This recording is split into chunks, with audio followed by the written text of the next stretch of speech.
Hey, I know you don't smoke weed. I know this. But I'm gonna get you high today. Cause it's Friday. Yes. You ain't got no job. Yes. And you ain't got shit to do.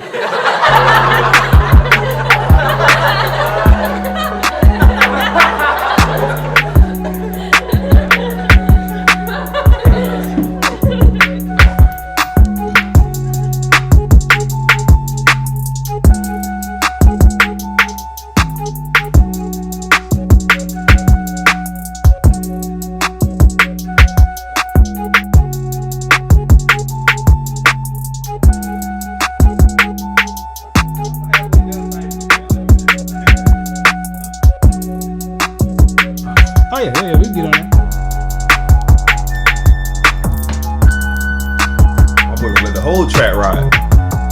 We kind of got started late on that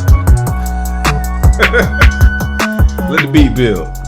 And we're back. It's your boy Ivy Joe. Your boy Justkingn.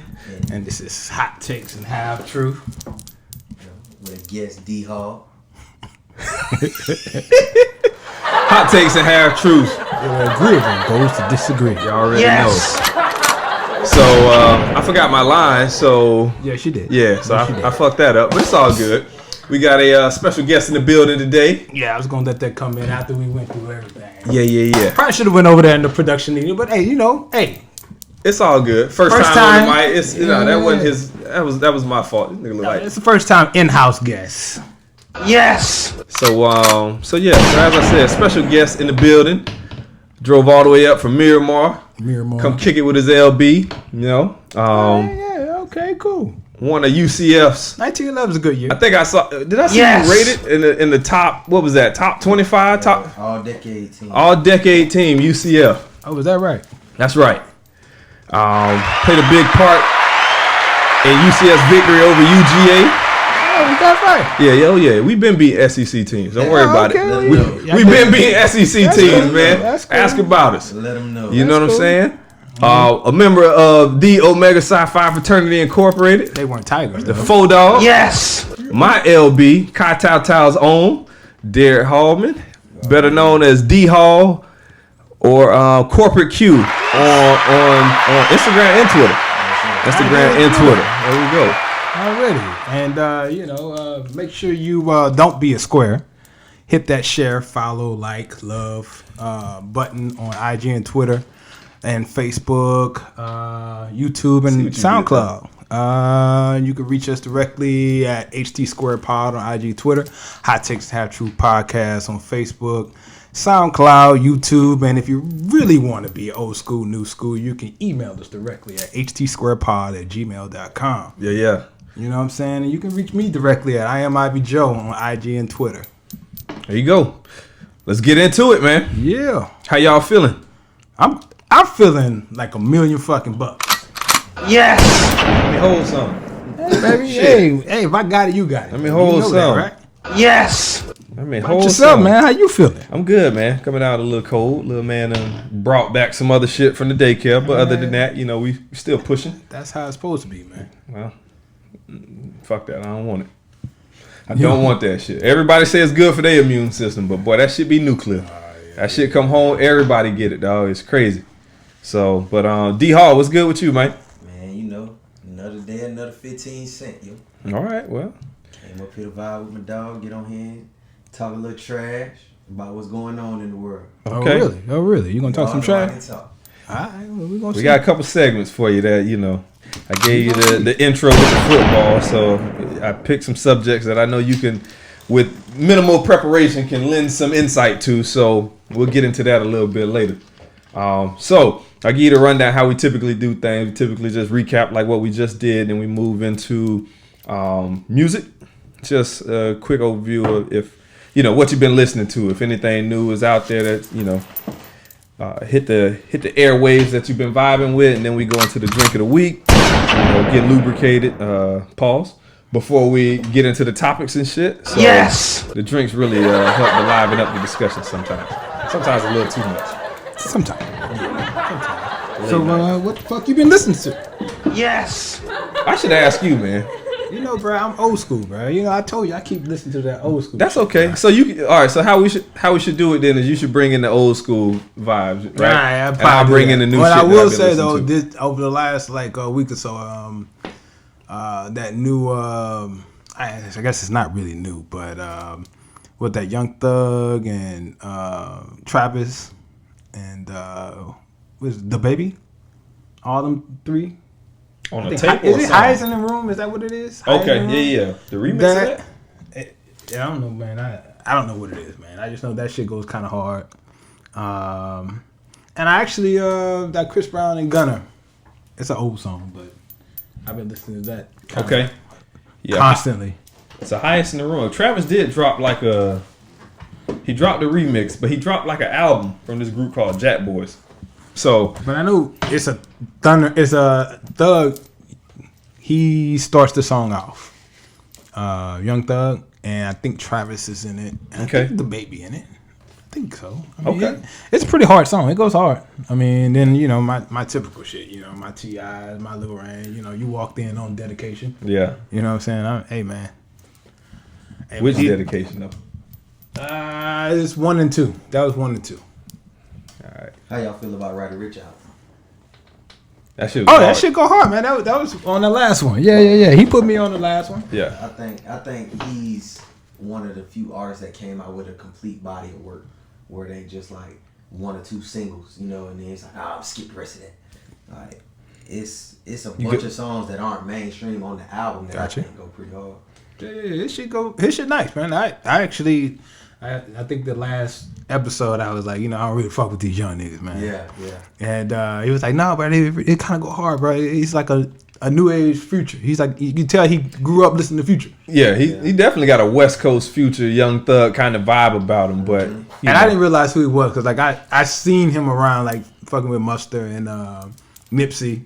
I just didn't put the two together like that. Oh, that's that little nigga. Yeah. Okay, cool. You might as well give him a round of applause, man. #1 song in the on Billboard. I think it's top 100. He beat out Justin Bieber. He's under attack right now, man. Why is that? Last week it was Justin Bieber. This week it's Selena Gomez.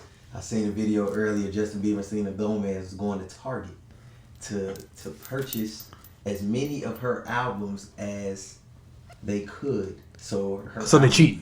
Could, They're not getting it organically. Because a lot of people do that shit. But, yeah, man. So, shout out to the youngin', man. Because the box, that shit it slapped, man. But, yeah, I agree with you, bro. I put that on and just let the whole thing ride. That's one of the albums I've been running to. So he's so cool about it because he's just telling everybody, go stream Selena Gomez album. Go stream Yummy. Album, Yummy. Yeah. He's so chill about it. But that's good. I mean, that goes to show, man. When you put out something that's good, it's like you don't got it. It ain't got to be forced. Right. You know what I'm saying? People just generally fuck with him, and it is what it is, right? He can support Justin and everybody else, even though it could be kind of an underhanded support. It's just the new age is good at subbing. They good at throwing those sub shots, right? Yes. But and you see how it played out. He told him go support him, and he still won. So shout out to the youngster, man. It's all good, man. I mean, yeah. Shout out to Roddy Ricch. What you been up to, man? What you been on? I found this artist, man. His name's ElHale, but it's spelled ElHae. So I don't know, man. I've been vibing with like R&B and shit more lately. So this is a nice little kind of modern R&B artist. He out of Atlanta. Just love making music. Yeah, he had a song on there that you could do something to it. He got a couple you could do something to. You know what I'm saying? Okay. But yeah, so he got a couple of joints. This album's called TroubleInParadise. I've been rocking with. Really good album.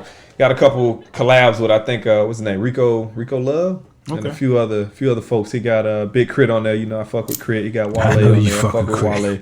So really dope project. It's just refreshing. It's not the typical sound. So I like it.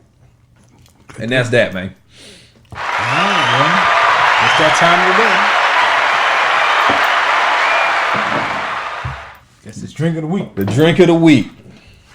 All right, so in my haste, I stopped and picked this up on the way over here. Actually, really, I think I saw this shit on Instagram and I thought the bottle was dope. Okay. I just like how they fucking, did the glass work and then the label. Tell you, like I said, they like that stuff, man. Well, we about to find out. So what this is 4 roses, small batch Kentucky straight bourbon whiskey crafted from 4 select bourbons.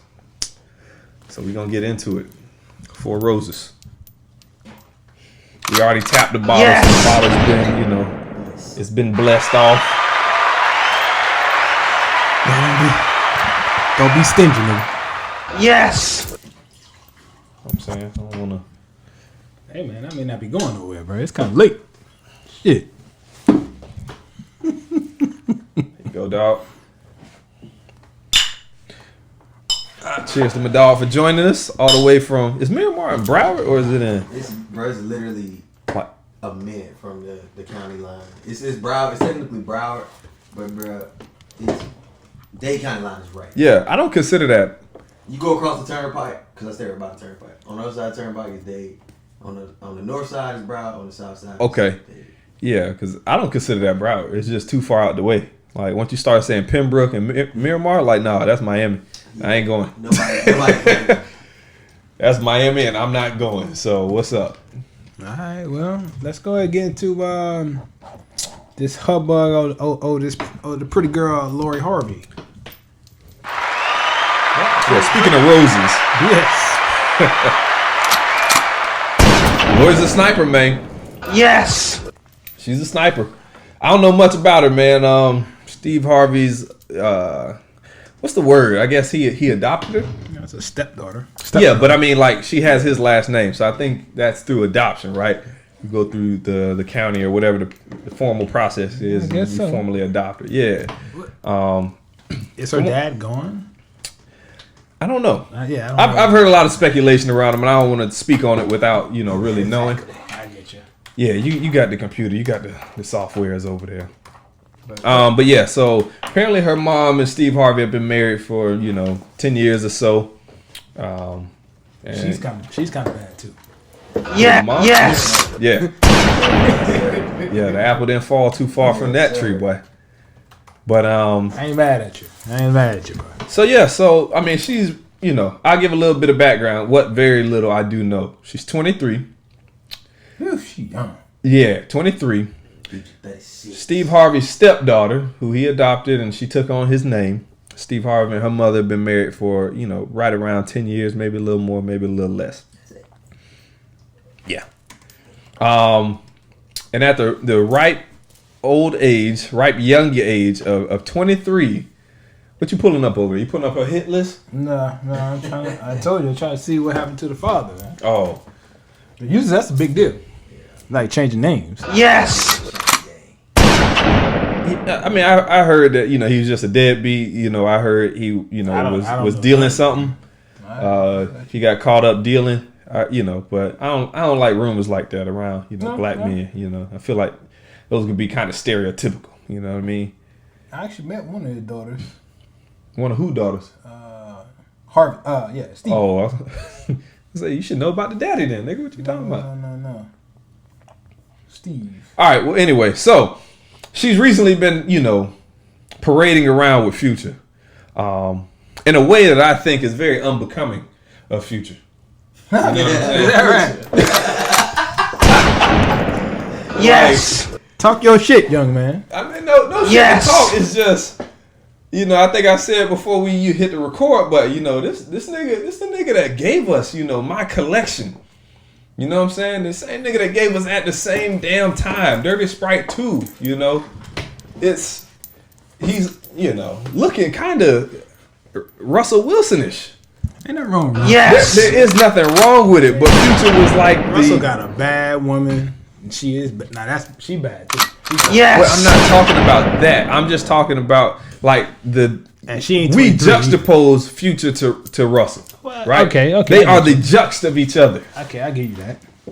You know what I'm saying?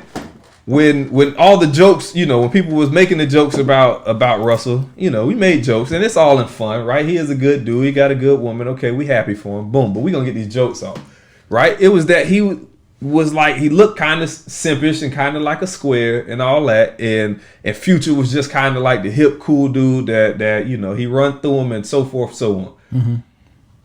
But that ain't the case right now, man. You sure about that? It don't appear to be the case. You know, everything about. But I think we talked about this before. And I'm gonna jump off it a little bit, then jump back. But when me and my niggas were younger, like in our mid-20s, we always said like that's the one that's gonna get you. That young one. When you get older, that's the one that's gonna hurt you. Yes, that's the one that's gonna really hurt you. Expound. Why? Why though? Because he just said it. Like you ready to settle down. You like, and she's bad, and she doing everything that you want, but you don't even know you really being played. Yes. You know what I'm saying? But it don't even appear that she doing everything. It just you appears. don't know what she's doing behind the scenes. I don't. That's why I said it doesn't appear from what I'm seeing. Right? It doesn't appear that Future has the upper hand. My Neo said I think either his dad or his mom told him this shit, and it's like, you know, the person that loves the least controls the relationship. True. That's facts. Yes. So it would appear that she loves less. How you figure that?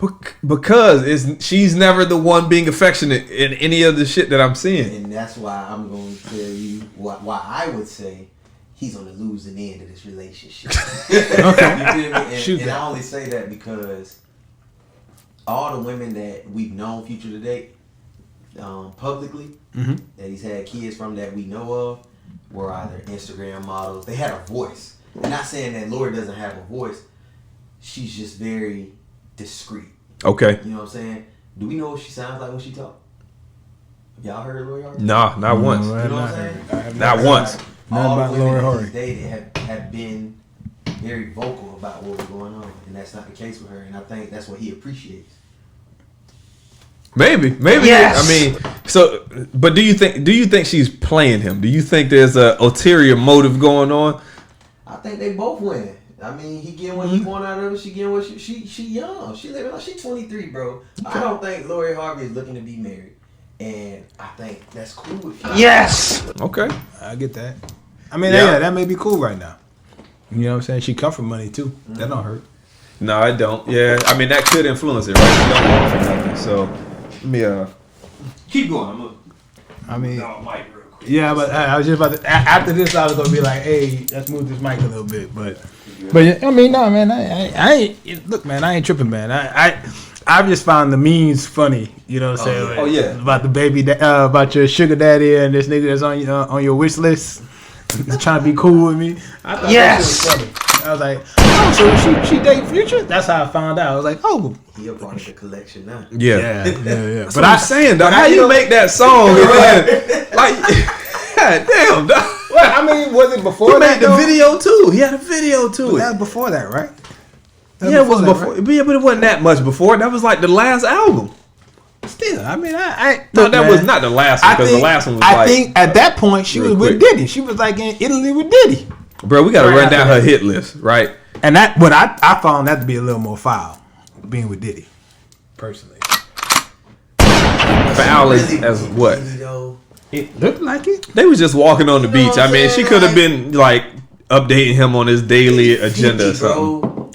Like, hey man, that's the I live in Palm Beach County, baby. Yeah. I see a lot of that. So the number one rule is get the Maserati. yeah, Sharon, get I clap all these old niggas up all the time. You doing your thing? Dog, we was outside a restaurant once. This had to be the coldest shit I ever seen. Oh boy, it was 4 people, right? It was 2 dudes, two women, 2 older gentlemen. Yeah, and 2. Yes. They weren't old, but they probably mid 30s. Yeah. But these guys was in their 60s. Yeah. He came out, homegirl stormed out the restaurant. We outside eating, drinking, whatever. And homegirl stormed out. I'm not doing this. I'm not doing blah, blah, blah. And he was like, no, you're going to do this. And she's like, no, I'm not. And he was like, fuck it. Get the Maserati. Like, he didn't give a shit. He was like, Sharon, go get the Maserati. We're out. He boogied on her, dog. Like, I looked at this nigga. I was like, dude, is that a club I don't know about? The Maserati? Nah. Old girl had to walk home that day. Yes. I don't know what. I don't know what they was arguing about, but homegirl was like, she wasn't happy with whatever he was saying. He was unfazed. The craziest he loved less in that situation. But there was one after that probably about a year after. You know, it had the little cigar bar I used to go to. Yeah. And it was like a young little black thing, man. She had to be like 22, 23. This nigga was in his 60s. I was like, I'm in that bitch looking at her like, that's what's up. This is, yes. I ain't used to seeing this. And I'm like, and you're black and he white. I'm like, God damn, that's what's up. You just don't give a fuck, do you? Yeah, that's the game in Palm Beach County, though. Yeah. So like, hey, and Diddy look way better than the motherfuckers that I'm talking about, man. They look like old men. Black don't crack, man. Diddy just shout out to Diddy. Give Diddy an applause. There you go. You know what I'm saying? Diddy, holla at me, man. With Ciroc, man. I got creative ideas for marketing and shit, man. Holla at your boy. You know what I'm saying? But yeah, man. At the same time, I mean, they were saying they were dating. The Scud, but they didn't knock it down. They did. She don't say nothing though. That's the thing. It's like she got a team. Any publicity is good publicity. She gotta have a team. She too rich not to. And it's like she doesn't shoot it down, which just allows that rumor mill to churn. It allows her to keep. And then she's pictured with another person because she was rumored to be with Diddy's son too. So it's like that's so then why that kicks up. That's why I said that was the foulest because I was like, God damn. Nah, I mean, son don't mean nothing in that situation. I'm sorry. Know, it's just like she walk in at Thanksgiving dinner and he thinks she gonna sit next to him and she sit at the head of the table next to Diddy. Yeah, it's like that's foul. You just gotta chalk that up to the game at that point. Like, damn, Pops, that was cold, Pops. That it. Exactly. Damn nephew, that's you. Yeah, exactly. That's what yes. Exactly. Diddy like, no sir. No sir. That's kind of foul. He looked at the top of them glasses. Gave her that look that he gave old boy on The Voice. Oh yeah. Son, I told you we don't love these hoes. Yeah. So when you see me with her, don't you say nothing. There it is. Well, I'm sure they had a conversation before. Yeah, I'm sure they did. But I, if anything, that's the one I thought was foul. But apparently she was also with Trey Songz. That's what y'all saying? Yeah. Meek Mill name dropped her as well. You know, he got. Wait, I don't know if he hit it though. I mean, but to put her on like his biggest song on that last album was kind of. These niggas seem to like almost like touch her. What is it? What is it, man? They know her in a biblical sense. Yeah. But like, yes, it can't be that magical that like you just. She with somebody else and it's just like I gotta. Hey, bro, but that's what them niggas do, man. Them It's niggas pretty bad, bro. And then them niggas. I'm not arguing shit, that, but it's like them niggas do the that same shit, one. Bro. It's like that fascinates me. That's what made me think it like all these guys that she with, they really not sliding on her like that. You know what I'm saying?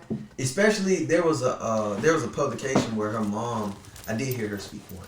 But it was only like a couple words like yes, no, I know, mom, whatever. Them damn IG models. But they know how to. Her mama was like putting on game. So like, not gonna date any rappers. We're not gonna date any athletes. This and that. I see why she took Steve Harvey's name now. She don't listen to her mama at all. She ain't listen to her mama at all. She just may have taken tidbits from what her mother said. Like, I might be seen with him, but it ain't what you think it is. All right, well, maybe. Perhaps. I'll give her that. But it looks like. Yeah. It looks like. I feel. It looks like they're getting to know her in a biblical sense. Yes! What does that mean? Fucking. Oh. I'm like, what? You said it the first time, and I'm like, okay, I understand that. But I'm trying to put this together. But I don't. LA got a song called Sanctuary, where it's like a song metaphorically, like the woman's body's like a sanctuary. I'm like, I don't know if that's the metaphor, dog. You know what I'm saying? I don't know if that's like I can't sexualize a sanctuary, a church, or something like that. I can't. The song it's slide, but it's just like I don't know if that's again? Would you his name? LA. LA. Okay. ELHAE. All right. Well, every life has an ending. It's an acronym, just like crit. King remembered in time. Just me? Y'all don't think that's a weird metaphor? Yeah, I mean, for it's a cool. woman's body, to describe a woman's body as sanctuary? I'm cool with that, man. Y'all ever had sex in church? No. I think that's. Yes. Think that's a you. Don't put that on me. Thing. Don't put that on me. I never have. I mean, you a nasty dog though, man. You know, well, there's two of those in the room right now. So man, I mean, but you the one sound like you did it though. I would admit if I had. I'm just saying. I'm saying the sanctuary is kind of a weird sexual metaphor. Nobody's objecting with me. D Hall say he's a corporate cute. Wholesome Omegas. Me too. I'm wholesome as well. 9 tons might be the wholesomest line. To cross I was about to say something, but I'm like, I'm gonna stop. 9 tons. Yes. Might be the wholesomest line to cross. In the frat. In the frat? In the frat. I'm with it. I'm rocking. Okay. I'm rocking. Right, Speaking of frats, all right. Before this is off the beaten path. Nah, not really. What's up with your honorary frat brother? There's no such thing as an honorary Kappa. No such thing. I don't know, man. I think y'all need to make an exception for this one. I don't think so. This one. Who? Boosie Badass. I don't know about that. I forgot all about that. Yeah, I knew he was gonna get Show me how to shimmy, man. Come on, man. I want to shimmy, man. Come on, man. No such thing as an honorary. So y'all a gang? What's that hand symbol? What they throwing up? They blood? He know better than that, man. His brother in Capital. That's the funny part. Hey, bro, that's why I say. What's his brother name? Corey. He been on the. That's his brother? Yeah, we grew up together, man. The dude you be calling TQ. Yeah. We gotta get Boosie on the podcast. Perhaps. Yes. We're gonna be holding secrets. I thought you knew that, bro. I told you that. When you met him in Del Rey, he told you. I was like, yeah, I told you then that's Boosie's brother. No, you might have used Boosie. What's Boosie's government name? I mean, Torrance. You might have said that's Torrance brother. You ain't say that's Boosie Badass brother. You say that's Set It Off brother.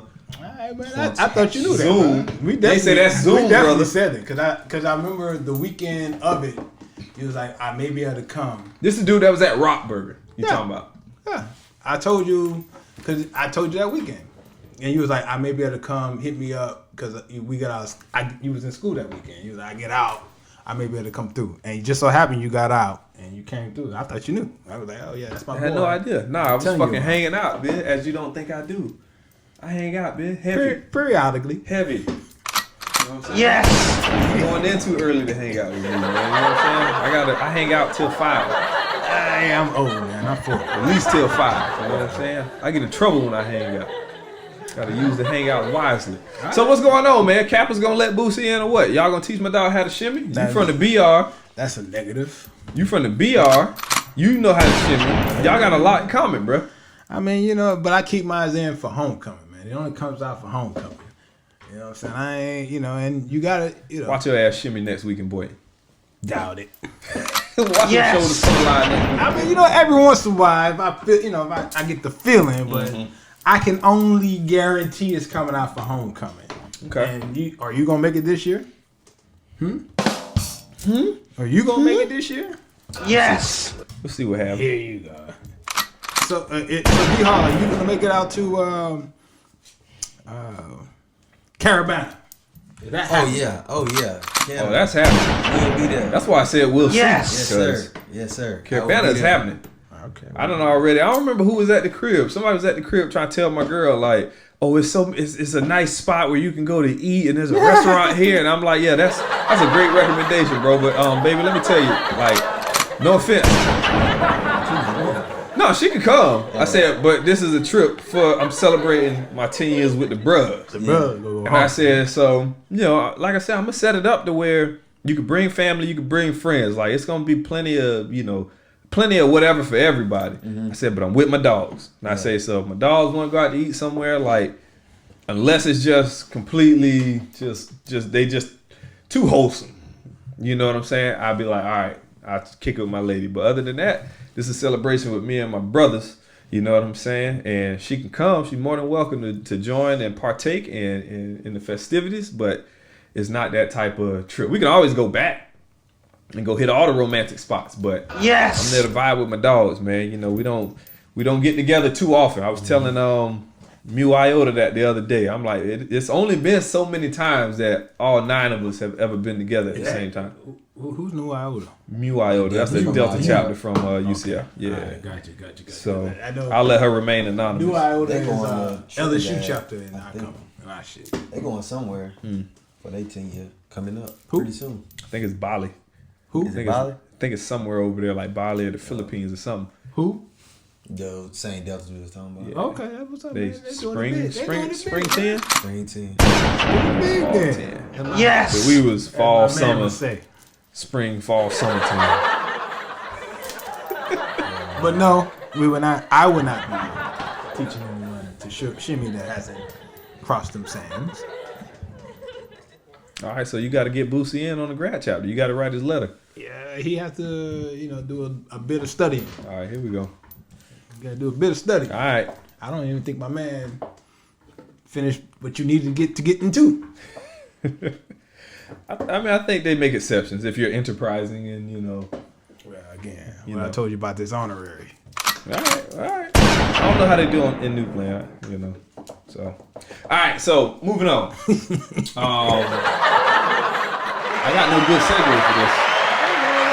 Yes, I do. Yeah, I do. Where you going to? Look, point to it on the Where list. you want to go? What you have next? It's gonna be one of these two. All right. So, yeah. So we'll stick there. All right. So for one alleged murderer to another. Yes. Yeah.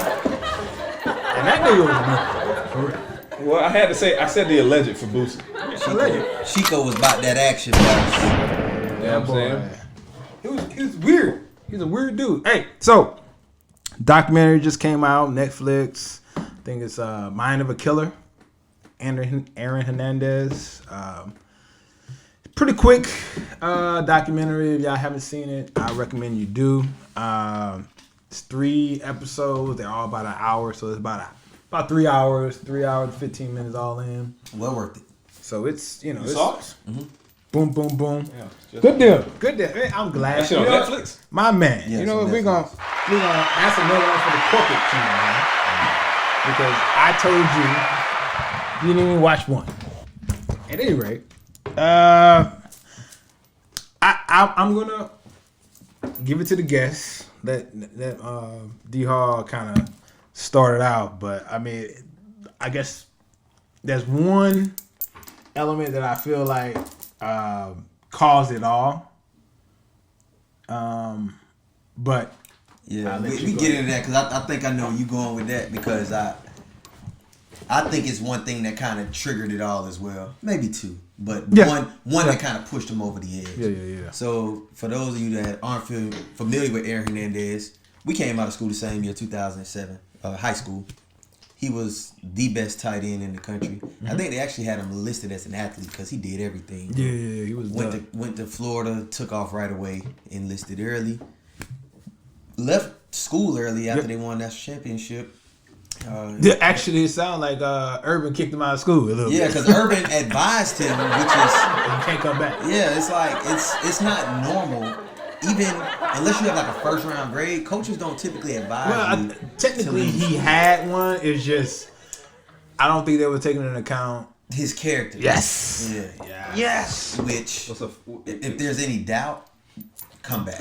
Explain what do you mean first round grade? So there's a draft advisory committee. Yeah. And you have like coaches, I think, get up to 4 submissions they can get unless, a program like Alabama or LSU that may have, 8 guys, they may give them, you have up to 8 applications. You can send this off to the NFL Draft Advisory Committee and they send you back draft grades, first, second, third, down to free agent. Yeah. And if you're an underclassman, they say if you don't have like a first round grade, come back to school.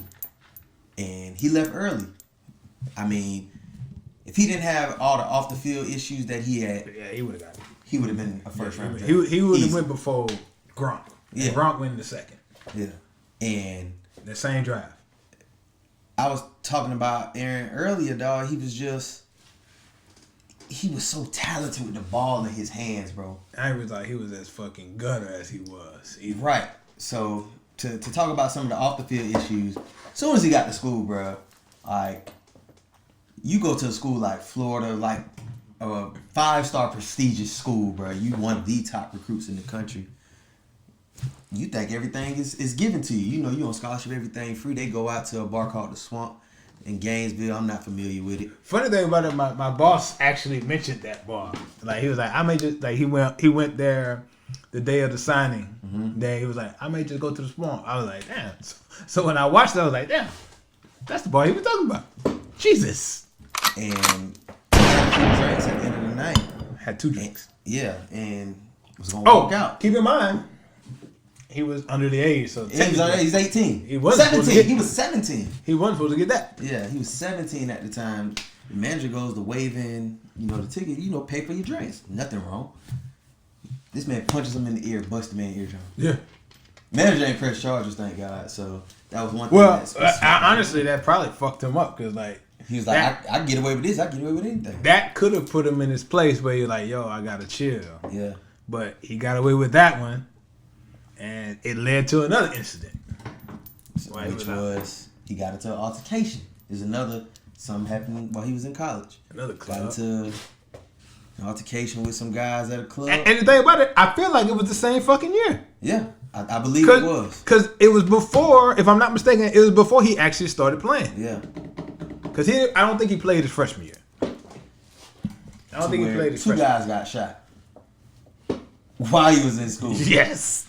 And they called the cops or whatever. They call them. Football teams always getting fights everywhere. We got in fights with at UCF. Like, you don't fight the football team. Rule number 1.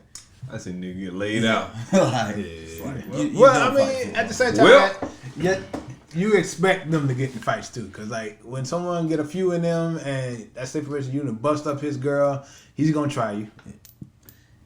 I would strictly advise against it. Yeah, I would too. These niggas lift every day. 5 days a week. I would too, but then go running after when that you 19, 20, I live 22, to get that muscle soreness. I'm gonna go lay down somewhere. I'm not 19, go 20, run 22. You think you invincible, even if you really not quite invincible. I remember at Jecory, man, the nigga got laid out, got punched right in the back of the head, and I told him calm down. I'm like, bro, just calm down. It ain't that big a deal. We had a place out for LSU called Tigerland, and they have a few bars up there, and like you just know, in the night, somebody's getting laid out in the parking lot because like they had like 50-cent drinks. I'm sure y'all familiar with that, $1 drinks and shit like that. And at the end of the night, it's like, yo, I just go sit on my car because I'm like, you're not gonna get the nigga, yeah. because like you gonna see me, and I just sit out there and just wait for him. I'm like, yep, here they come, talking all loud, and next thing you know, someone's kissing the concrete. Yeah, I like to point out Lil Jon is wearing that and getting crunk in front of it as well. It's kind of wild. But y'all had 50-cent drinks? Yeah. God damn, UCF would never. The closest we got to that was my LB and $2 Tuesday. They had some dollar drinks at Scoop. Yeah. You know what I'm saying? It was kind of that too. Nah, bro. Scoop used to sell a drink. Like, you ain't never been to Scoop Happy Hour? Nah, never been there. Yeah, we had a few. By the time you remember, I ain't go there the first 2 years. Oh yeah, you did. I came in. I was technically a senior when I got there because I had so many credits, but I got there as a junior. This nigga in his first year on campus, probably in his first 6 months on campus, bust a nigga eardrum and shot 2 people. And then shot 2 people. It's a real nigga. You know what I'm saying? And nothing came about. Yeah. So this nigga think, and then you got to think. He did some other roguish shit while he was there. And it's not like he came from like a bad household. His dad was an immigrant, Puerto Rican. The problem, his mother was there. I guess now this is getting to potentially one of those issues. Right. Problem is, in his junior year, his pops died. Now his pops was his pops was one of the man's man. Yeah, his pop, and he was from the island, so he was very like, against homosexuality. And as it finds out, apparently this nigga was gay the whole time. Since high school. Did not know that. Yes! I'm gonna say, why you shot that nigga? Hey, bro, I'm just making a point. This nigga was apparently busting up his best friend in high school. Yeah. His quarterback in high school. They were experimenting. And Buddy said, the funniest thing I thought was funny because like before he actually admitted to being gay, he was like, first day of school, junior year, he came over to my house. We smoked 2 blunts, got my dog high. I'm sitting there like, what's wrong with that, man? We used to get my homeboys dog high all the time. We smoke blunt. What are you getting at here? And then go to school. What are you getting at here? And they was like, but I guess at that point, you know, what we really were doing, we were, you know, I guess we were dating. I was like, experimenting. Whoa! I was like, damn. So this didn't happen in jail. Yes. So this ain't some shit that just happened in jail. So he really is gay. I was like, that is what's up. And apparently he was because of his father. You know what I'm saying? Pops was like very anti-Monty Cone. He would have beat the gay out of him. Exactly. Yes. But apparently he also was like what kept him in line. Mm-hmm. You know what I'm saying? Like he emulated his pops. You know, There's a lot of listened to his pops. You know, pops provided all the structure because obviously the mom wasn't doing shit. Now apparently he was beating his mom ass and he was drunk. He was beating his mom. So it wasn't like a good household per se. Tell him about the fucked up part. What happened when his pops passed? So yeah. Tell the listeners. Pops. So you know, spoiler alert. Yes. Pops passed, and within 3 months, she started dating his cousin's husband, husband. Cousin's husband.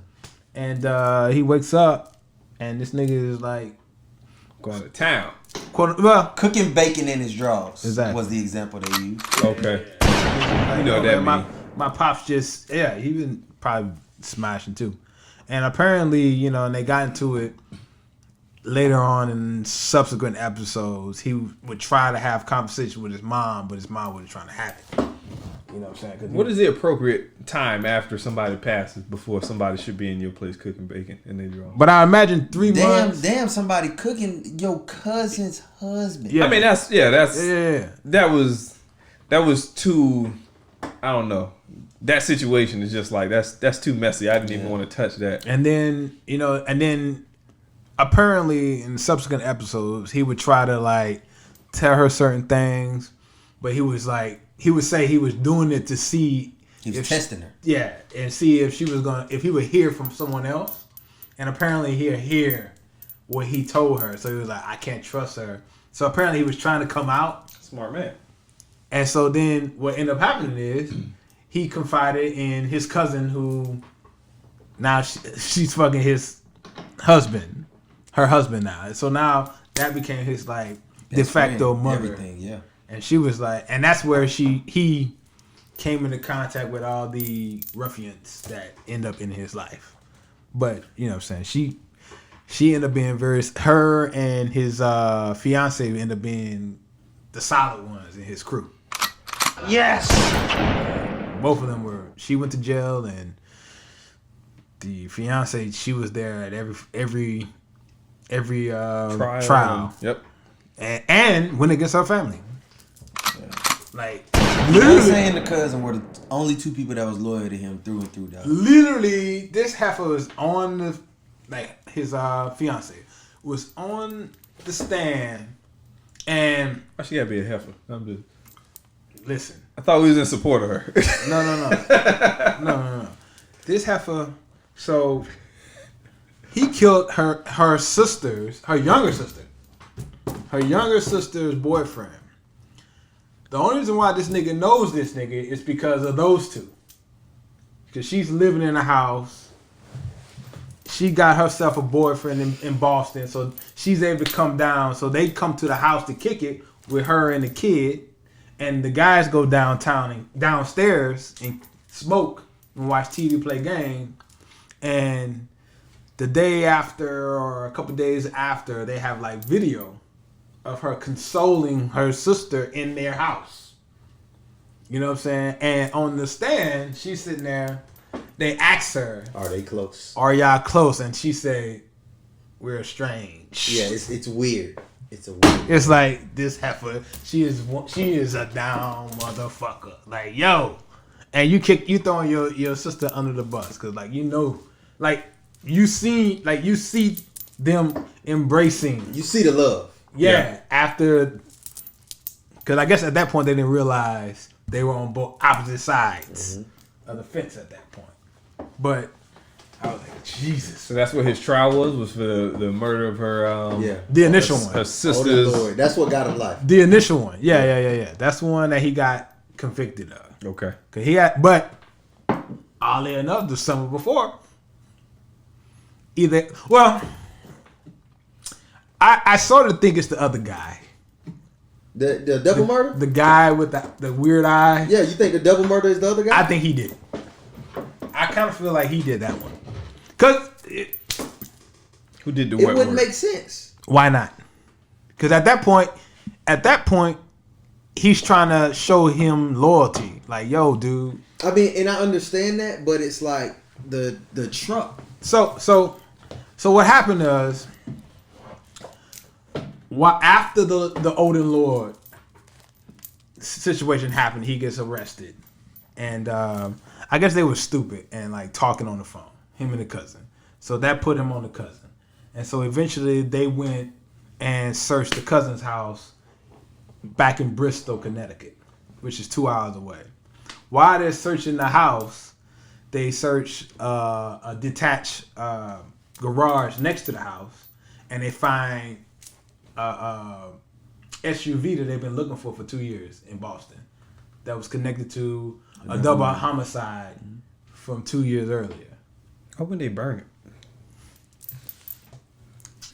That's why I'm like, I don't think they're that smart, but I don't think he's that That smart. shit's in every movie. But at any rate, that's when they start, because like the whole time, like once that pops up, Boston the whole time is like, yo, there's no way a millionaire football player is involved in this. There's no, and that's the only reason why they never contact him about it. There's no way. And what the other guy, and apparently he had a substance abuse problem, weed, and he used that guy that we're talking about. I don't know his name. Yeah. You remember his name? No.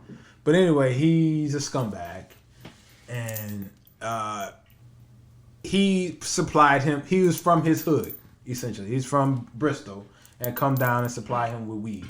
They say he was a kingpin. Yeah, exactly. That's another thing. And so that particular night, he's trying to make it seem like that guy's trying to make it seem like Aaron was upset that these guys, apparently the guys bumped into him and spilled drinks on him. And they said that he was that upset that he basically stayed around for an hour outside and saw him and went after him and then reached over the guy that was driving and shot the car up with 5 bullets. And now, do I believe Aaron is capable of doing it? Yes. But I just feel like more than likely the guy sees a meal ticket, a way to legitimize himself, and how can I make him owe me? I'm like, no, I don't have nothing left. Like I'm in the game. There's only one way out for me, and that's you. Cause like literally, the nigga had to reach over you and shoot. Like and he tried to make it seem like he was the one that was trying to talk him out of it. Yeah, That's the part. That's the part why I'm like, I think it was you. But give me that shit, nigga. Think about him being shot. So the same guy who was. But that was after though. Right. But think about the reasoning why he said he was shot. So after the. Did you watch it all? Yeah. Okay. Cool. So they were naturally.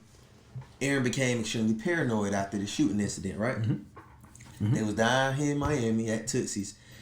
Allegedly, the guy told Aaron, because Aaron thought everyone was a fucking PI. He thought 2 guys in Tootsie's were, private investigators, cops, whatever. He's like, you think those guys over there are cops? He's like, well, if they're cops, they're here because of that stupid shit you did in Boston a couple years ago. Yeah. Yeah. And at that point, I was like, oh, yeah, you should have done that. He took that shit like a slap in the face, like you trying me. Yeah. So on the ride back, he shot dude in the head. So, all right. So, here's the deal, though. That's because if you watched it all, you saw what happened. You saw what came up at the end of it, where they were saying it was a drug deal. They went to a drug deal, And they found the nigga outside the car. Mm-hmm. And what they were trying to make it seem like, or at least what the defense was saying was, he was having a drug deal. Drug deal went bad, and the guy shot him. Because they were actually in Riviera Beach. Raw. Shout out to the Raw, baby. Hey, they were actually 561. and basically was like, yo, it went, the drug deal went wrong, and he got shot. Because, like, they even pointed to a text message that he sent that he didn't even really know who shot him. But he was telling people that Aaron shot him in the car. But all the evidence pointed to him being shot outside. Exactly. So, in that instance, so I can kind of see that, yo, this nigga, he down here is like, yo, I might as well get a come up, and then I drive back, got fucked up, and now said like, yo, and now he upset. You know what I'm saying? And then you never know. The nigga probably went back to Boston. They never really got into him. The nigga probably went back to Boston afterwards and then got jammed up on some shit. And you're like, you know what? Especially after this nigga after he got jammed up, like, yo, I know something about it. Yeah. You know what I'm saying? Like, man, once the niggas get in that get behind the walls, man, niggas become snitch, man. That's you gotta watch your friends. You gotta watch your friends. You gotta watch everybody. Everybody telling nowadays, man. Everybody telling. You might as well just. I expect it. But with that said, it wouldn't shock me if that nigga did it to be sort of like, because I feel like this. Without getting into too deep, I know situations where niggas is trying to cling on to the money nigga that's getting money legit, and so they extra amped to show that I'm down. The ladies in Tallahassee call him the bread nigga. You know what I'm saying? Like, yo, I'm down and I'm willing to do whatever. Because, like, I can't do much for you, but be the real nigga for you. Like, because all he valuable to them dudes, so let's be frank. At that point, all he was really doing was providing substances for him. Mm-hmm. Like, at a certain point, sooner or later, he's not going to need you no for that. Especially, that's the difference. He gets traded. He won't need you then. Right. You know what I'm saying? So I feel like that. Like, hey, he definitely did the. I feel like he did the Odin one. Where's Aaron Hernandez from? Bristol, Connecticut. Okay, all right. Bristol, Connecticut, which they also were saying the home of ESPN. That probably was like. I got a homeboy that worked for them. New England was probably one of the worst places for him to go. Yeah.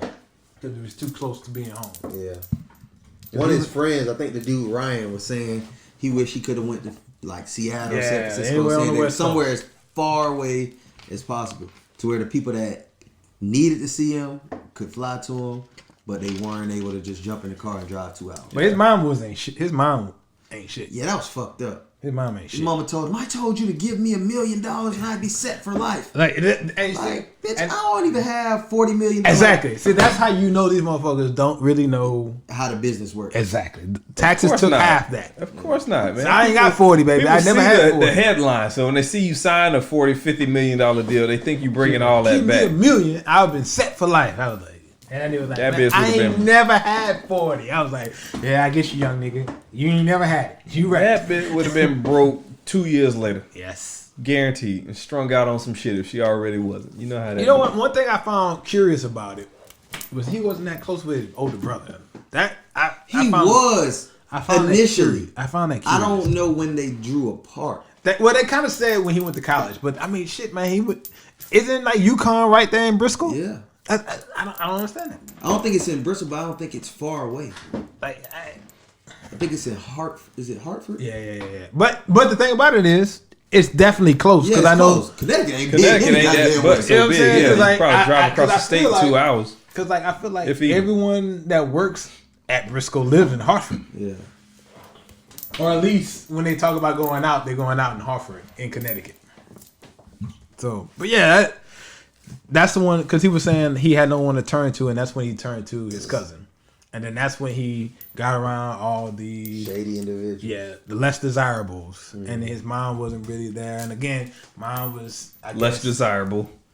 Yeah, that too. She was that too. Because she was telling. And but all the way along the way, along the whole trip down, whether from high school to college to the league, there were signs and opportunities for shit to like get put in place. Cause like he wouldn't. I don't think he would have went to Florida if his dad wouldn't have died. No, he would have definitely been at UConn. And his dad died from a hernia operation. Oh, I didn't know how he died. They said hernia operation. Like literally, he went in for a hernia to get a hernia removed and died. Damn. Yes, that's why they was like, man, it was really like. It was like, this isn't crazy. cancer. This isn't. Yes. Yeah, that's a crazy way to go. And then literally 3 months later, his mom's fucking with that nigga. And I think within 6 months of that, he was like, fuck it, I might as well go visit Florida. And committed on the spot. Like shit. And then graduated early. Was gone. Like, yo. Well, I mean, all that other shit you said aside, I mean, it worked out for him. I mean, right. National championship, drafted to the NFL. But the problem the problem was he couldn't be himself. First off, with his pops, and then when his pops died, and he felt like he had opportunity to be real with his mom, she still said, kind of shuts, push him to the side. He couldn't trust her because he knew what it was going to be about. Yeah. Came out. Then he came down to Florida, and that was one of the big themes, that because he had this big institution, big football power, he couldn't be open, so he had to be extra macho. You know what I'm saying? So he never had a chance to come out. And you know what I'm saying? And then so he always was like going extra hard. But yeah, good. Shit all sounds like a recipe for disaster. Yes. I don't know what to call the root cause and what to pinpoint anything on. It just, he had a bunch of shit that was wrong, and a bunch of times where it could have been corrected, and wasn't. And we see the results. I guess I'll go ahead and just say what I think of it. The fact that he was hiding the gay shit. He was hiding that. He's gay. And then his foundation, one got taken away from him, and his father, even though he was bad, even if it was a fucked up situation. And then what was left, he couldn't trust her. And then he turned to the streets, as is the case. And they're, saying like... So it's like a stereotypical, like, kind of movie script, It is. People that's supposed to be there to support him abandon him, so he turned to the streets. They embrace him and, take him under, and that's... Yep. Get him jammed up, and then he fucking tries to get away, and this is too late. And his idea of what being a man is, he see like, oh, street niggas, let's do this shit.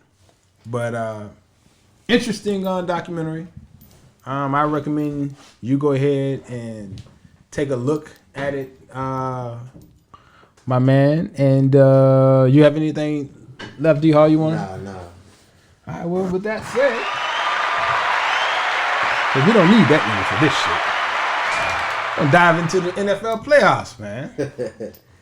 You know what I'm saying? Last weekend, had the divisional round. Ravens, Titans, Chiefs, Texans, 49ers, Vikings, Packers, Seahawks.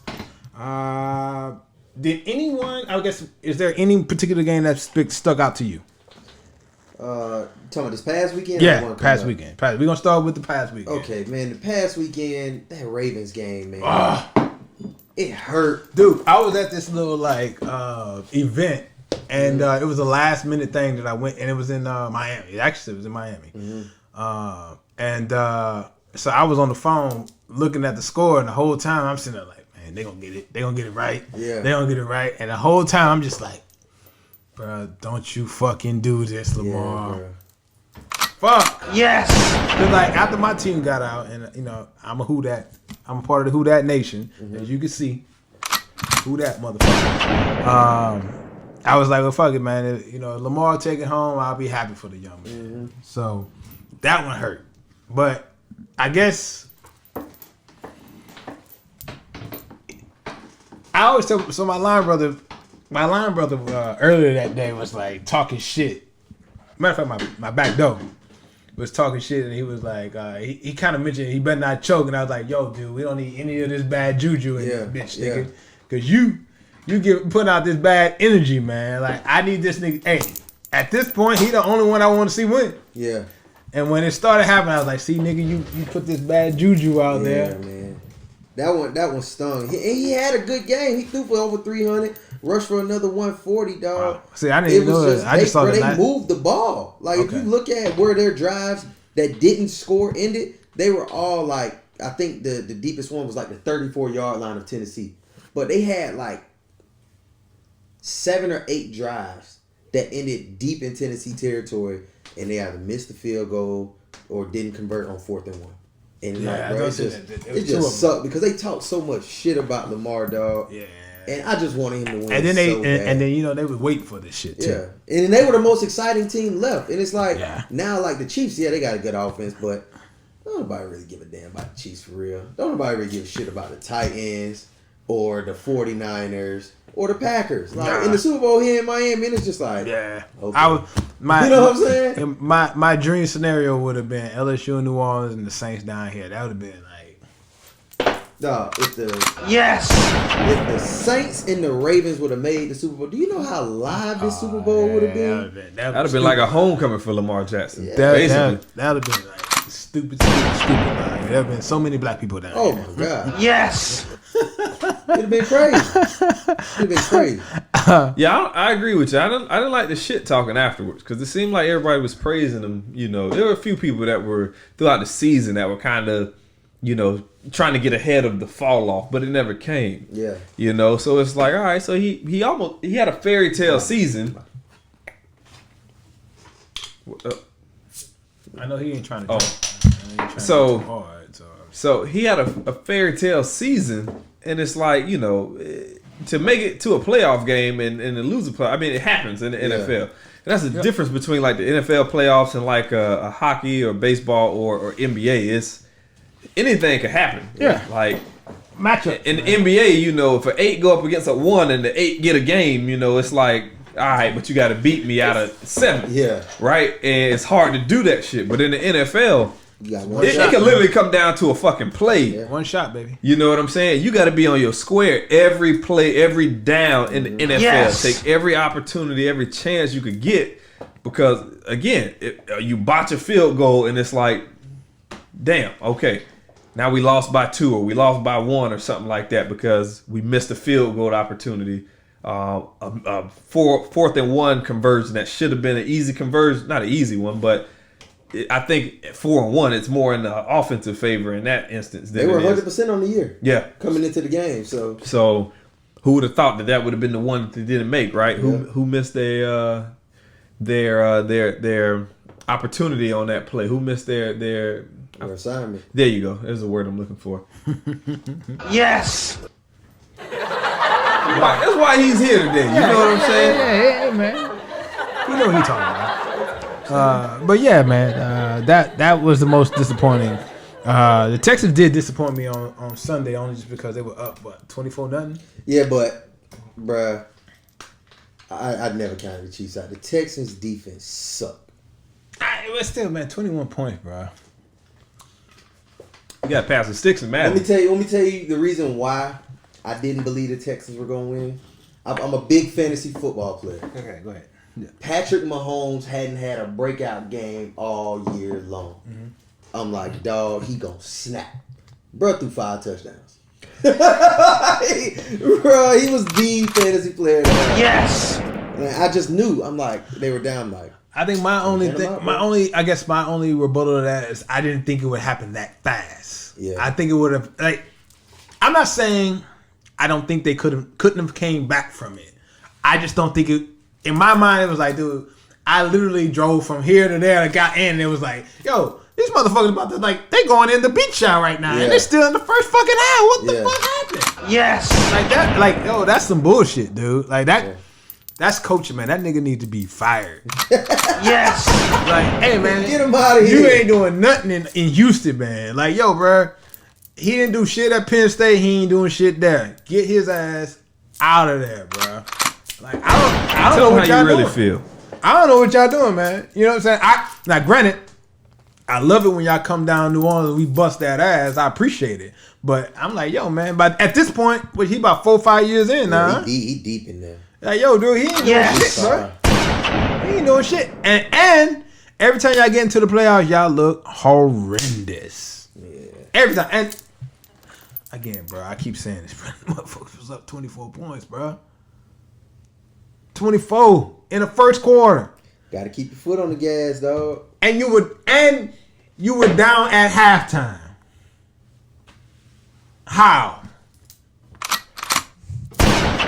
How? Mahomes, Kelsey. Bruh, Yeah, I was gonna say.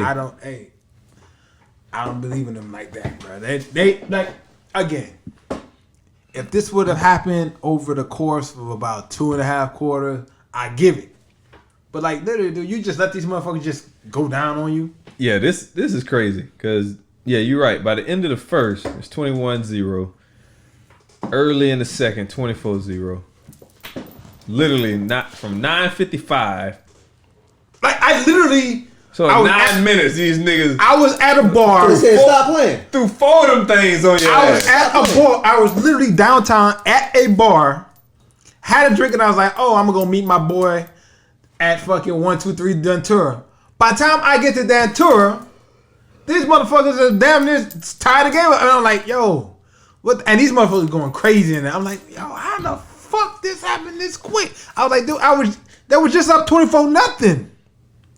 I didn't even know the final score of this shit because I didn't watch They it. put But 51 yeah, points, bro. it's Like, that's like it's, he gotta get going. It's crazy man. Like, impressive to hear like that ain't my the team. nigga was down 24-0. Didn't even Came back and won. So I'm thinking it's like, okay, they won by a field goal or something. No, These niggas beat y'all by damn near. no, they 3 kicked their touchdowns. fucking ass. It was one of the biggest turnarounds, if not the biggest turnaround. Yeah. I do. Patriots, Falcons. And he ain't done shit, bro. Like, yo, man. That shit gotta be it's up there with that. Though. Hey, you know what? The only reason I wouldn't put this higher is because this wasn't a Super Bowl game. You know what? Like I say, bro, I'm glad I'm not a Houston fan. I was outside drinking and Yes. just talking about nonsense during that Super Bowl. I was in Houston for that Super Bowl. Which one? Living in Atlanta, and that's Patriots, Falcons. yeah. Oh yeah, I'm not a Falcons fan, Yeah. but living in 'Cause Atlanta, it's like you just learn thought- to like the Falcons, dog, and it's just like, damn, Facts. that sucks. Hey, bro. But you just knew the game was over, so it's Yeah. like, all right, we not even finna watch I'm this like, no boy, more. the What's city up? What's finna up? be crazy. I remember walking back inside from the grill bits, and it's like, I never forget, bro. I literally, when they were, I think it was up 28-3. Yeah. It's a saying in and that was Louisiana. at Never half, forget. right? That was at the half because they Never forget 28-3. I literally cut the game off, and I was like, I'm gonna let my line brothers get off because I got a few from Atlanta. I'm like, I'm gonna let them get off because I've been talking shit to them for like years. Like, well, until you win a championship, you can't talk shit to me, nigga. You know what I'm saying? Mm-hmm. So now I'm like, I guess I gotta eat this one. So I went and took a nap. All of a sudden, my shit just zzz. I'm like, what the fuck? yeah, what you said, nigga? Like, what the fuck? I look at my shit and all of a sudden my line brothers just going off. Like, yo, y'all gonna let these niggas come back? I was like, oh, well, let me go turn this game back on. Hold on, let me see. I was like, oh shit, you think you about to lose? Fuck. That shit was. Yes. I don't even know how to describe that. It was just like Hey, it was I like gave watching. up. It's like tying your shoes Gave up. and watching them shits untie themselves Yes. as you like. You know, I don't know how to I literally had to take a because nap. I knew that shit was like the cat was in the bag. Because I whatever knew this that nigga fucking was about euphemism means. I I knew don't even these know niggas that was shit about means. to talk so much, especially to me. Because like they'll be talking shit. They'll be talking shit, and then I'll be like, yo, you motherfucker can't talk to me at all until you win a championship. Like, yo, sit down. You know what I'm saying? Like every time they be going hard, I'll be like, nigga, until you win one, sit your ass down, and then it just get quiet. So I was like, man, I know these niggas about to go H on me. Yeah. So that was definitely an upset, but this Texan shit, I don't remember where. I remember seeing it on a TV somewhere, so I must have been at a bar or something, but picking up some food, maybe at PA or something. But Yeah, to see them come back from that and win by 20 points, like that is embarrassing. But, for one team and impressive for the other one. So it's embarrassing for the Texans. This is embarrassing, period, man. Those are professional athletes. Yes. And professional coaches. They look like Pop Warner that day. They got treated like Pop Warner that day. City League. That's why, like I said, child's play. This motherfucker need to be fired, bro. He ain't got his time. All right, got plenty of time. But, you know what I'm saying, moving on, 49ers, Vikings, I was just upset that, you know, Kirk Cousins didn't want to show up like that the week before. And then, you know, Packers Seahawks, I would have liked to see my man take it, but because I'll be honest with you, I don't know how good the Packers really are. It's like they good, but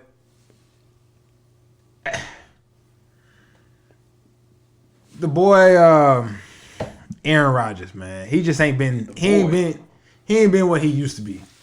Man, he was special last week. Exactly. I give you that. But his year, and you're looking at it from a totality perspective, he's just been average at best. Yeah, statistically, but when you look at his touchdown and interception ratio, dog, he there. Yeah, it's up there at the top. Yeah. I mean, at a certain point, it just hasn't been exciting because they ain't been making the explosive plays. That's at a certain point, as a Drew Brees guy, I mean, sometimes them motherfuckers be patting they fucking stats, man. I mean, I'm with you on that. I feel like they definitely hype Aaron Rodgers up.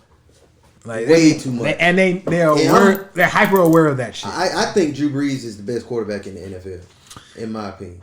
He was at one point, but that arm gone now. Like, I'm ready. Yes. I hate to say it, but we need to move on. Yes. Oh, man. Can't play till he's 42? Nah, man. That arm's gone, man. You saw in the game. Fucked up. Like shit, the one long pass came from another quarterback.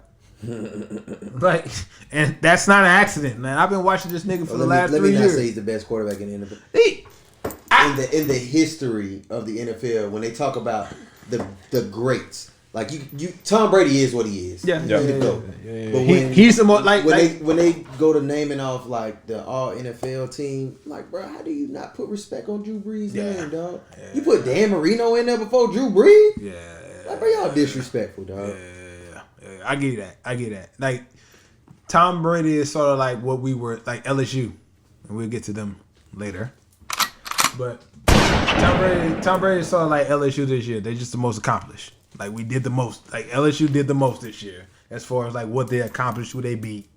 And Tom Brady is the same. You know what I'm saying? He just motherfucker been in 8 championship games, won 6 of them, or 9, won 6 of them. Yeah, 9 I believe. Yo, that's just crazy. Now, granted, one could argue that the AFC has just been trash for a while, but nah, bro. They there. That man is they there. the guy. We was just talking about it, man. 28-3.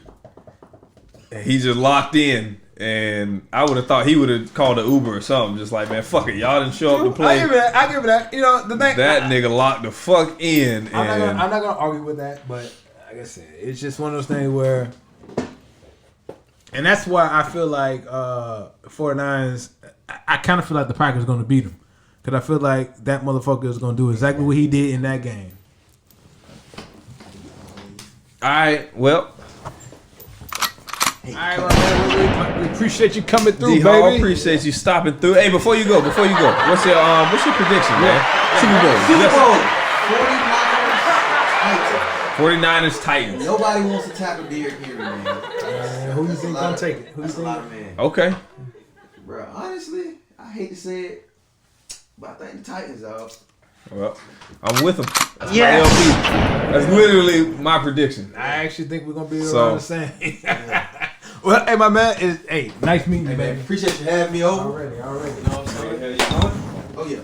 Hit the pause real quick. Jesus, bathroom before I go this hour drive.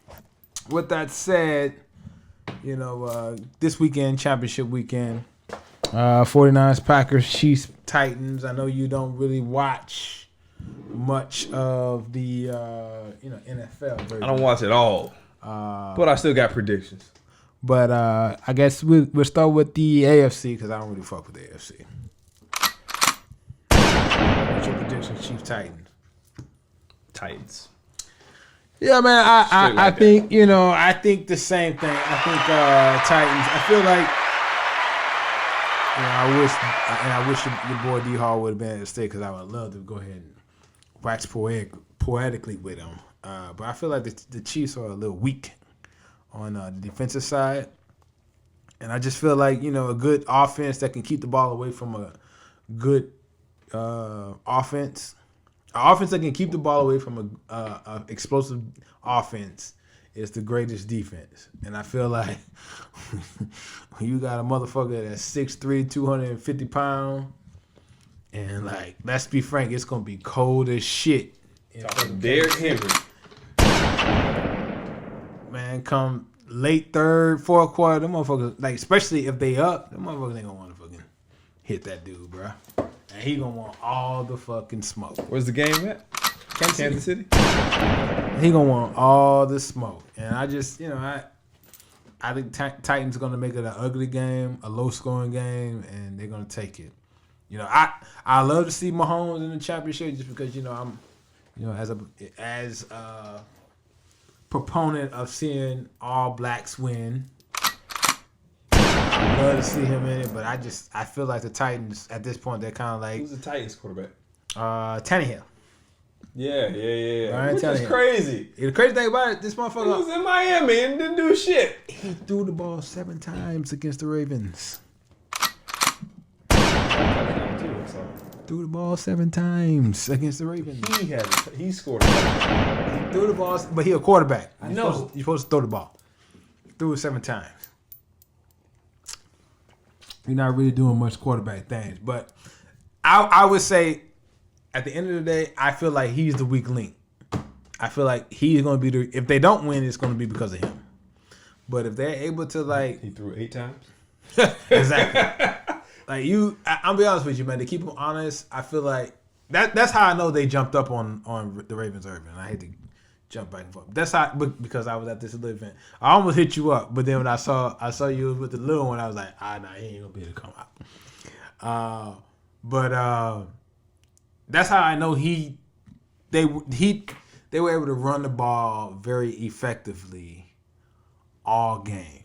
If you only throw the ball like seven fucking times in a fucking football game, in a professional football game, and you win by double digits, like superior run game. Wow, I fucking throw it, dude. You just throw it just to keep them on their heels, to make them back off. That's like catching somebody with a straight. But I don't feel like I don't feel like that's something that's sustainable, and that's why I was like, they're gonna have to throw the ball at least 15, 20 times this game. Just to keep them honest,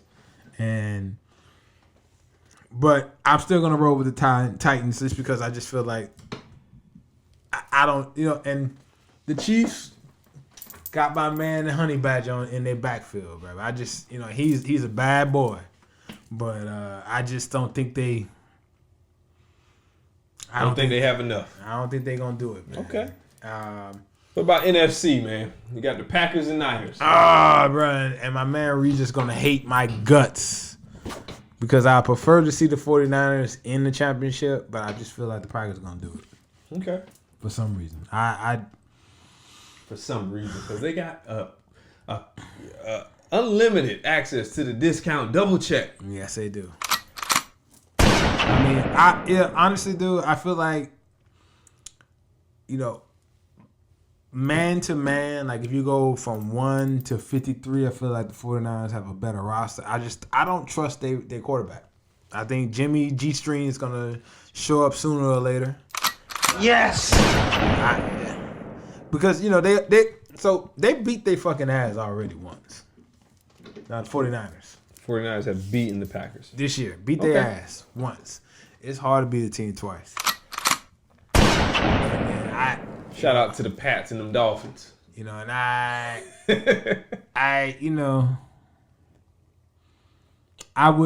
want to, fuck it, man. You know what? Yes. I'm a holla at my man. I'm gonna put this on my man Regis. I'm gonna definitely shooting this shit. I'm like, Regis, this is for you. I'm going with the 49ers. Yes. Is that in agreement with Regis or disagreement? Yeah, I'm going with the 49ers, man. I'm fuck it. Fuck Aaron Rodgers. Okay. So all right. So Super Bowl predictions. You saying Titans? Titans 49ers. What do you got? I thought that's what I said. What did Derek say? I think he said the same thing. Yeah. I guess we all in agreement. Yes. You said it. Cool. I'm like, damn, I thought. Cool. All right, well, we're here now. Watch us be wrong next week, everybody. Well, technically speaking, we can hold out because that would be 2 weeks from now. We could record another one. We want to hold up? No, we're gonna keep it real with the people. All right. Well, at this point, how about Rizzle. that? At this point, because you never know. By the time we record the next one, some injuries may come around. I'm gonna tweet Titans Niners from the account. I'm gonna tweet it right now. I'm gonna say Ivy say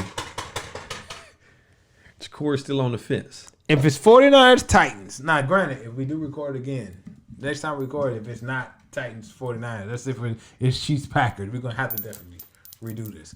But 49ers, 49ers, Titans, Super Bowl. I'm going 49ers.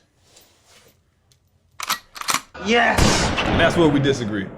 If it's Titans 49ers, I just think the Titans have clearly they have, surmounted obstacles that weren't supposed to be, toppled. They made believers out of people on their path to the Super Bowl, and I think if you let them get there, they're gonna take it all the way, man. I seen their post game speeches on SportsCenter, not on ABC or whatever channel NFL showing. I support y'all ass, you know what I'm saying? Saw that shit on ESPN. Okay, station not very much better than you all, but they are better. Shout out to Jamel Hill, but post game interviews, man, it's just Carrie. Shout out to Carrie, who said she's done with ESPN. Yes. I'll be find another reason to watch now. But so the post game interviews after that Titans game, man, just hearing the dudes and the way they were speaking and the way they were saying, it wasn't very much about, it wasn't very much trash talk. It was just simply, we believe. People don't believe in us, but we believe we could beat this team. I wouldn't be upset. Well, I'm not saying that you are upset. I'm just saying it's a certain lingo that you see. I don't see relaxation in them. I don't see, arrogance or an air of anything. I see humility, and I see that we aren't supposed to be here. Fuck no, they're the 6th seed. They're not supposed to be there. It's like, so when you hear that, you know what I'm saying? I haven't heard another team say, they're a formidable opponent. I don't hear the opposite from the opposite side. And I'm not saying I'm supposed to, but I'm saying that based on where they are today and the people they have beaten to get there, and the post-game interviews and hearing what people are saying, it's like we're hungry. We believe. We hear what everybody is saying about us, and we don't believe none of that shit. Right. We believe that we have a chance, and we wasn't on none of y'all radar, but we gonna make believers. That's that. All right. So what did D Hall said? He said Titans as well? I don't know. All right, well, fuck. I don't remember. Well, 4 roses. The co-hosts have been divided. I'm saying right now, 49ers, my man saying. That's a New Orleans team, too. There's a lot of San Francisco fucking stickers in the backstars there. I don't like the 49ers. Fuck them. I'm going to be honest with you. This is all because my boy Regis is. And shout out to my, God bless the dead. My grandfather. You know what I'm saying? Yo, he was a 49er fan, so I'm giving it to him as well. So that's another reason. God bless the dead. Ellis Collins, baby. All right, so we're in agreement. Yes. Niners, Titans. Niners, Titans for the Super Bowl. I'm gonna go with the say 49ers. Niners, I say Titans. All right. At this point, we will, I guess, reconvene if it's neither one of these teams. Yeah. All right. Well, since we're talking championships and conference, championship finals leading to the Super Bowl, let's go to the NCAA with we step a conference down, step a stage down, and I guess in that instance we both were right. Yes. Did we both say? We both picked the Tigers and we picked an ass whooping. I picked the Tigers. I think you was like 44-28. I think you said 44-28. I said 42-28. I was a bit closer, but we both picked the ass. How you even get 44? How the hell you get 44? I don't know, man. You said 44 though. I might have been 42 or 49. But all right. You want to go back in? Maybe you said 45. It was either 44 or 45. You said 45. I understand. I ain't never seen. I think 44. I think 44 though. I think you did say 44. Put that on me. Put that evil on me. But perhaps 45. Hey, man, all right. It don't matter. We both picked an ass whooping, a double-digit ass whooping. And it was. And they secured it in the second half. First half, very good game. Yeah. I like it. Clemson came out, punched him in the mouth. But this to me looked like the first half. Okay, well, I'm gonna let you get that. The first half, they punched us in the mouth. I will say they did. They won because they went up the 2 touchdowns on you. They went up. They scored twice on y'all. No, they did. They did. Not 2 touchdowns. Because it was 7-7. It was 7-7, and then they went up. They went up 10, but that's not 2 touchdowns. It was 17-7 was their largest victory, the largest lead. And then we scored 35 points on them. 35-8 on them. Yeah. We saw 21 unanswered. And then okay, well, I'll let you have it for the second half. But for the first half, very good game, competitive. Both sides, I equate it to a heavyweight fight when it gets to that point to where both the motherfuckers is tired and they say, hey, somebody got to lose, and we're going to stand right here toe-to-toe in the center of this thing, and I got a right hook, and you got a right hook. And I got a right hook, and you got a right hook, or whatever the hell is going on, but they was just slugging back and forth for the first half. Yeah, they definitely was winning the field. Like, the first quarter and a half, they was winning in the field position, because I think the first 2-3 possessions we started inside the 15. I think 2 of them was inside the 10. So, like, they had us clamped down, and like everything that they could hope for was going their way. They were winning field position, and they scored first, went up 7-0, and then we scored, and then they scored 2 times, and it was like 17-7, and then that's when Joey B did Joey B things. Oh, yeah, we don't get Joey B things. And Joey B be Joey B. Bust that ass. You know what I'm saying? I'm gonna get my shine on it right now, and then I know you want to kind of, you want to dampen it a little. Yes, I didn't do shit. But 42-25. I said it about halfway through the season that we were the best team in the country. And there was a lot of motherfuckers that want to talk about Ohio State. They want to talk about fucking Clemson. They want to talk about potentially Oregon and Georgia. And you know what we did? We proceeded to beat all these motherfuckers' asses.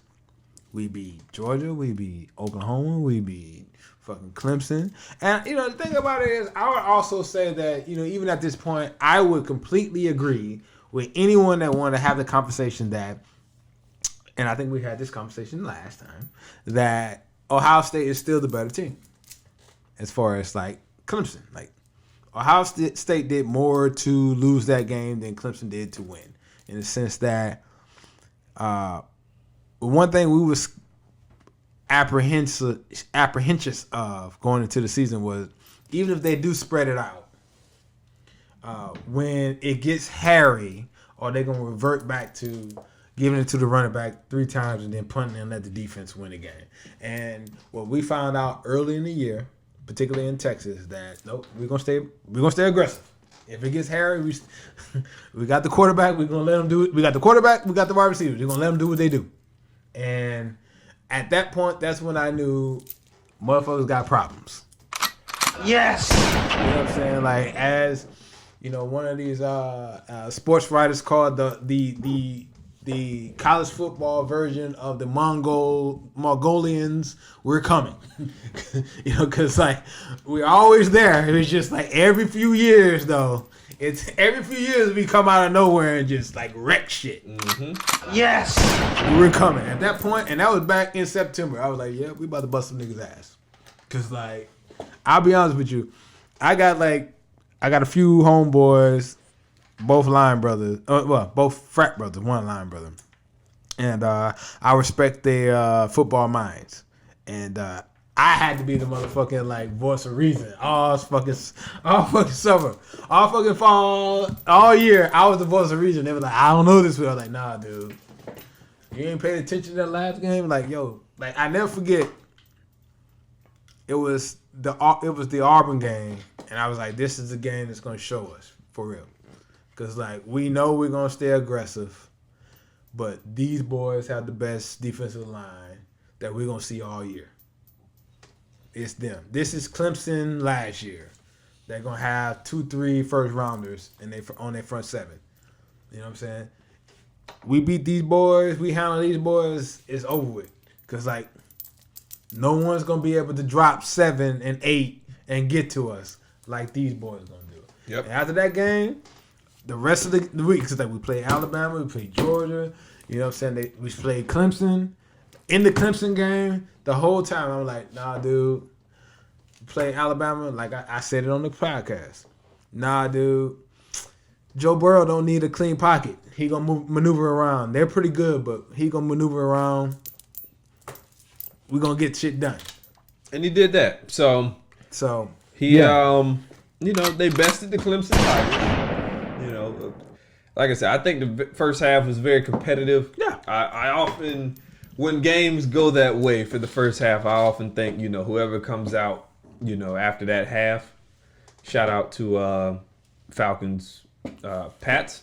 Yes. It don't matter. The game can be close or the game can be, apparently in the bag. Yeah. The game can be in the bag, but at halftime, I don't know what the fuck be happening. And I actually do know, but them football locker rooms at halftime, like when niggas come out and they hype and they come out, it's like a different team came out at half. So that is 49ers head coach now. You're that offensive coordinator, just FYI. Yes. What coach? I ain't mentioned the coach. The Falcons when they went in 28-3. That offensive coordinator. That's the head coach of the 49ers right now. Some niggas gonna lose. Yes. Hey, man, I didn't even know that. But look, go ahead. I'm giving you that, though. You know what I'm saying? Hey, here's what it is. Hey. But it's something to be said, man. They probably went in there and was like, my heart's in it right now. We doing a good job. But the other locker room was on fire. They was lit. I know how you pronounce his name. Orgeron? Yeah. Coach O. You can say O. No, I like saying the whole name. And I like because he talk like Go Tiger. Yes. He was meant for football. Yeah, he was. The damn day he can't whoop a man's ass. Come on, man. Yeah, Go Tigers. But he fired them boys up, man. I don't know what was said or what went down, but they came out. Well, they said they didn't really say much. We was up, what was it, 28-17 and a half. So they said it wasn't much. It was just more or less, they was like, this is what we're going to do. We better than them. Let's go out and continue to execute. But there was a clear shift in how they were playing. There was no more back and forth. Well, we was already, so think about this. Early in the second quarter, they was up 17-7. At halftime, we was up 28-17. So at that point, we already scored 21 unanswered. And the rest of the game, from the point that they went up 17-7, we outscored them 35-8 the rest of the game. So like even in the first half, we shifted into another gear and bust their butt. I agree with you, but I still see a different team in the second half. Okay. And that's just me. And that's just me. And I don't know if it's a different Clemson. I don't like to give credit to. I don't like saying somebody played themselves. I like giving the credit to the team who has to line up opposite of them to defend them. I appreciate it that to me was the difference. They made stops where before they weren't making stops. Clemson just wasn't necessarily converting because they had good looks. They had looks that were just kind of botched. I mean, but that at the same time, the defense did their thing. I mean, the defense for who? LSU. I mean, agreed. But that's what I'm saying is in the second half, the first half, I don't know whether to attribute it to maybe LSU had the butterflies or what on defense? So, But Clemson was too open. well, so the thing about it is the first 2-3 drives of a game.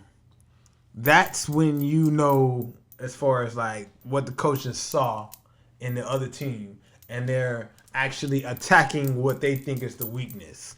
In that instance, that's when you're the most open, in the sense like, I don't know where they're gonna attack me at.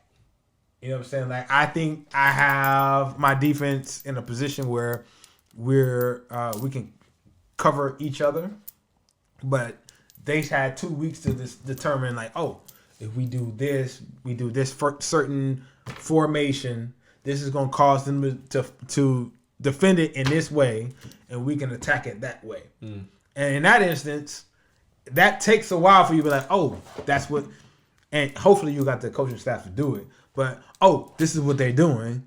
I need to adjust.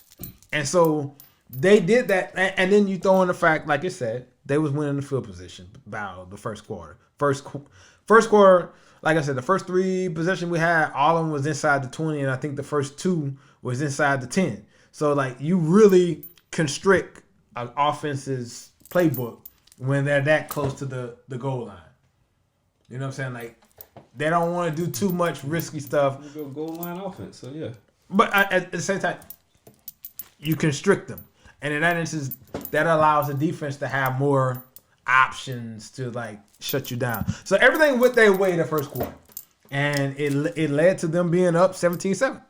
I mean, you know what I'm saying? And then at that point, you know, the better team showed up like we thought. And like I thought, should I say. You thought. You on record saying I said the same damn thing. Hey, bro, you gave me 44 points somehow. I give you that, baby. But I think you was rolling with Georgia a few weeks back, though. You know what I'm saying? Like, I'm gonna roll with the dogs because my family's from fucking Atlanta, and we roll with the dogs. You know what I'm saying? You're from BR. We call that a body shot. Bang. You from BR. Yeah, from Orlando too. I roll with the Magic. Shout out to the Magic. Put a whooping on the Lakers the other day. Yes, they did. AG, that dunk. I said my boy. LeBron saw it too. What was it? Aaron? That's his name? Aaron Gordon. AG. Yeah. 0. You know, it's funny, everybody. We're going to get right back on it. And of course. But he seems to not have, like, the best fucking, like, handles, bro. Because I was like, man, he's just an athlete. Yeah, that's he's really like a baby face. He's just a fucking what's his athlete, name? Because like his fucking what's the dude that jumped over the Optima? His handles ain't really there, but Blake Griffin. Okay. He's like a baby face Blake Griffin, not as funny Blake Griffin. I give you that. What yep. he is. That, you know what? And I think I recall people saying that, comparing him to that. He is a baby. He's from Arizona, right? Yeah. Yeah. Okay. Cool. Yeah. He is a baby Blake Griffin, baby face Blake Griffin. I mean, he's athletic as shit. Like, he could jump out the fucking gym. It's crazy. Apparently, is his handles? I mean, he got robbed on that dunk contest too. But we're gonna do a say back for another day. Maybe he'll back up, double up this year, man. It's in Chicago. Well, hey, you know, I may have to holler at you, bro, because like there may be an opportunity in Chicago. I'm gonna have to hit my man back up. All right, for sure. But yeah, man. So I mean, shout out to LSU. Congrats on the national championship. Congrats on the Heisman. Congrats on a historic season all around down there. And LSU's in what? It's in BR, right? Yeah. Okay. Louisiana. LSU in BR. You know what I'm saying? We scored the most points. You know what I'm saying? We have the first time in history that you have a 5,000-yard passer, 2 1,500-yard receivers, and a 1,000-yard rusher. Dominant season. Yeah. Dominant season. Fairy tale season. I know I say that fairy tale shit quite a bit. And we have 3 receivers with over 12 receiving touchdowns. There you go. And coming into the year, Michael Thomas couldn't even get 12 receiving touchdowns. You know what I'm saying? $100 million contract. I could get it, but I'm 6'2". He basically got 150 receptions, though. And I think about 1,600 yards receiving. Who did that? Michael Thomas. But he didn't get the 12 receptions. I think he only had 9. But I mean, if he was 6'2", like your boy, he'd have brought in another 3. You know what I'm saying? He brought in another 3. All right, man. So, all right. With that said, Bring them in. And we, I'm just going to put this out there. We already lost Joe Brady, Joe Burrow, and our defensive coordinator, Dave Aranda. So we are in the market for the coaches. But, I feel confident. This is going to be a rebuilding year this year. Okay. So hopefully we are in the market for Derek King. I feel like Derek King will win us an extra game or two. We'll get us to double digits W's. But if not, we'll be 8-9 wins. That's a double, and then we'll be back in the mix for 2021. With that said, I know you have some shit you want to talk about. Before we get to that, give him a loud and long round of applause, because I don't want this to seem like a hate. Oh, you laughed at me. You made me hate. That's fucked up. It's all good, baby. Hey, you know what I'm saying? Hey. But yeah, shout out to the 2019 national champions down in Baton Rouge, those bingo fucking Tigers. Yes. Now get to what you want to talk about, man. I'm gonna let it build a little bit. While I'm letting it build, let's shout out Brandon Ingram. Okay. Since we down in New Orleans and Hey man, he's earning that second contract. I'm hoping they re-sign him. 49-point game. He was looked at as supposed to be the next kind of like KD-esque player. So I'm glad to see him get them points, man. He was. I kind of expected the Lakers to hold on to him and get rid of Kuz. Kuz had a few flashes while he was there that made him look a little more promising, but I think Bi is that boy though. He can be that. I think what it was I think we always talk about we work in corporate America. I think taking that perspective and looking at that team. I think he was just a safer bet. I think the ceiling was always higher for Ingram. It's just at that point he was delivering and he was serving a certain purpose as far as they knew he was going to be able to play defense and he was going to be able to shoot the ball from the wing. Okay. Whereas, Brandon was going to need to get the ball. All right. Well, we see what's becoming of Kuz now that him and his trainer have had opinions about LeBron, or about LeBron, and now LeBron is LeBron. Yes. So we'll see. But so we gave LSU their just due, right? But you keep laughing at him. Okay. You couldn't We wait gave to them their just. No, it's not about. They couldn't wait to do. So Yes. I don't know how to segue into this, so I'm just gonna ask the question. Go ahead. I'm going to ask the question. And I got to, what in the fuck were they thinking following that goddamn game?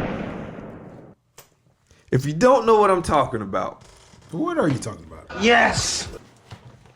I got a few bones to pick with this fucking squad. Go ahead, do it. Go ahead. And it's not even with the squad. It is with the squad. It's with alumna of the squad, right?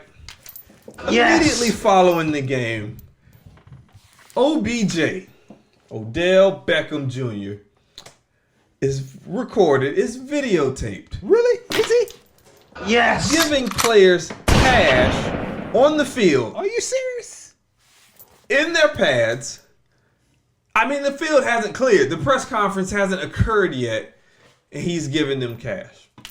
Right? Yes. Doing that, which is still illegal. Technically. Yes. Which is still illegal. According to the NCAA.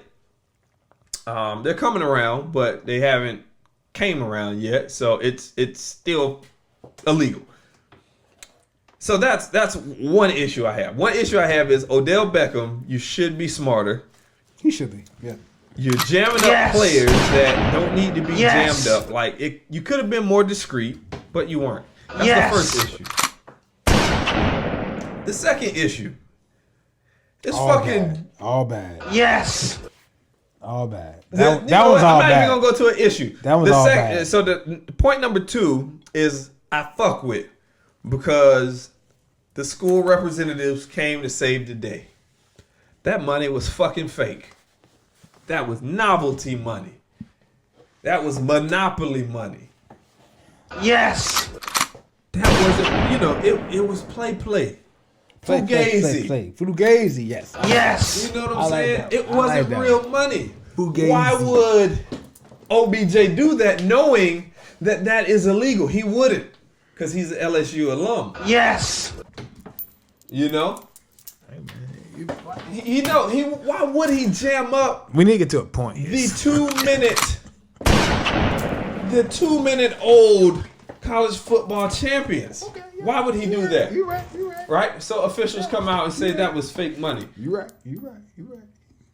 But then Joe Burrow All bad. goes Yes. on record to Bleacher Report, All bad. Yes. which is, you know, it's not I don't know how to put it. They're more of a satirical, I think. He from Ohio. Yes. Make excuses. Monuments of nothing. He from Ohio. Goes on record with Bleacher Report saying, He's got Cooper in him. He's Yes. got Cube's kid, man. now you Yes. told me to make a point, now you talking over my point. I'm just letting you know. You talking over my point. I'm sorry, bro. He's You wearing right. purple You and right. gold, I'm sorry. right? What are your You official right. colors? Purple, gold, whatever. Yeah, purple and gold, baby. You know, royalty wears purple, baby. So Odell Beckham does what he does. The school defends it, says that wasn't real. What you saw I was don't know, fake. I don't know if we actually defended it. I think Was that was fake. what we came out with to try to like cover it. To like, diffuse the situation, Exactly. absolutely. But Yes. then the quarterback is on record to Bleacher Report of all places. You know they're coming for dirt. You know they're coming for. I mean, sometimes but it's it was Bleacher Report. I don't think He they own on the record says, Pour My Tank is what it's called. yes, it was cash. Reacher. I think it's Reacher. Is it Reacher? Yes, it was cash. I'm no longer a NCAA athlete. Collegiate athlete. Yeah, that's pussy. Yes. That's why I don't like it anymore. It's like I'm watching this unfold, and it's like, are you fucking kidding me? I don't like you no more, man. Like that, in my mind, well, you know, the white boys they gonna do what they do as far as like get him his statue, but in my mind, that could kind of But he wasn't the root cause. Yes. No, but he should be smart. But he wasn't the alibi when they needed the alibi. He should have been smart enough to know that. Like, Absolutely. no comment.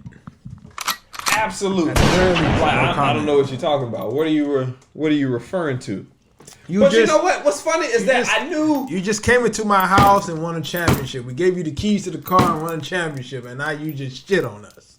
Yes. And you know what's funny is that I don't know. When I saw the fucking video, We gotta hold off on that fucking statue like we've been talking about. when all I year. saw the video Yes. of your boy smoking a cigar, I thought that was kind of. I did too. But I'm like, there's something about this that something ain't right. I thought it was kind of boss. I ain't never seen a college athlete, collegiate athlete, you know, and I mean the LSU, I forget the account, but it's like the LSU fucking live or something account. I mean they've been having LSU football. Yeah, they've been going hard. but it's a certain account that's been recording their LSU videos football. and shit. LSU football. No, there's a person who's recording their shit for them. I'm LSU saying. football. They have. I know the account, but I know the football team has been playing it. You're not hearing me. I'm saying the person that went and said, "Let me record your shit," has been doing right by them all fucking season.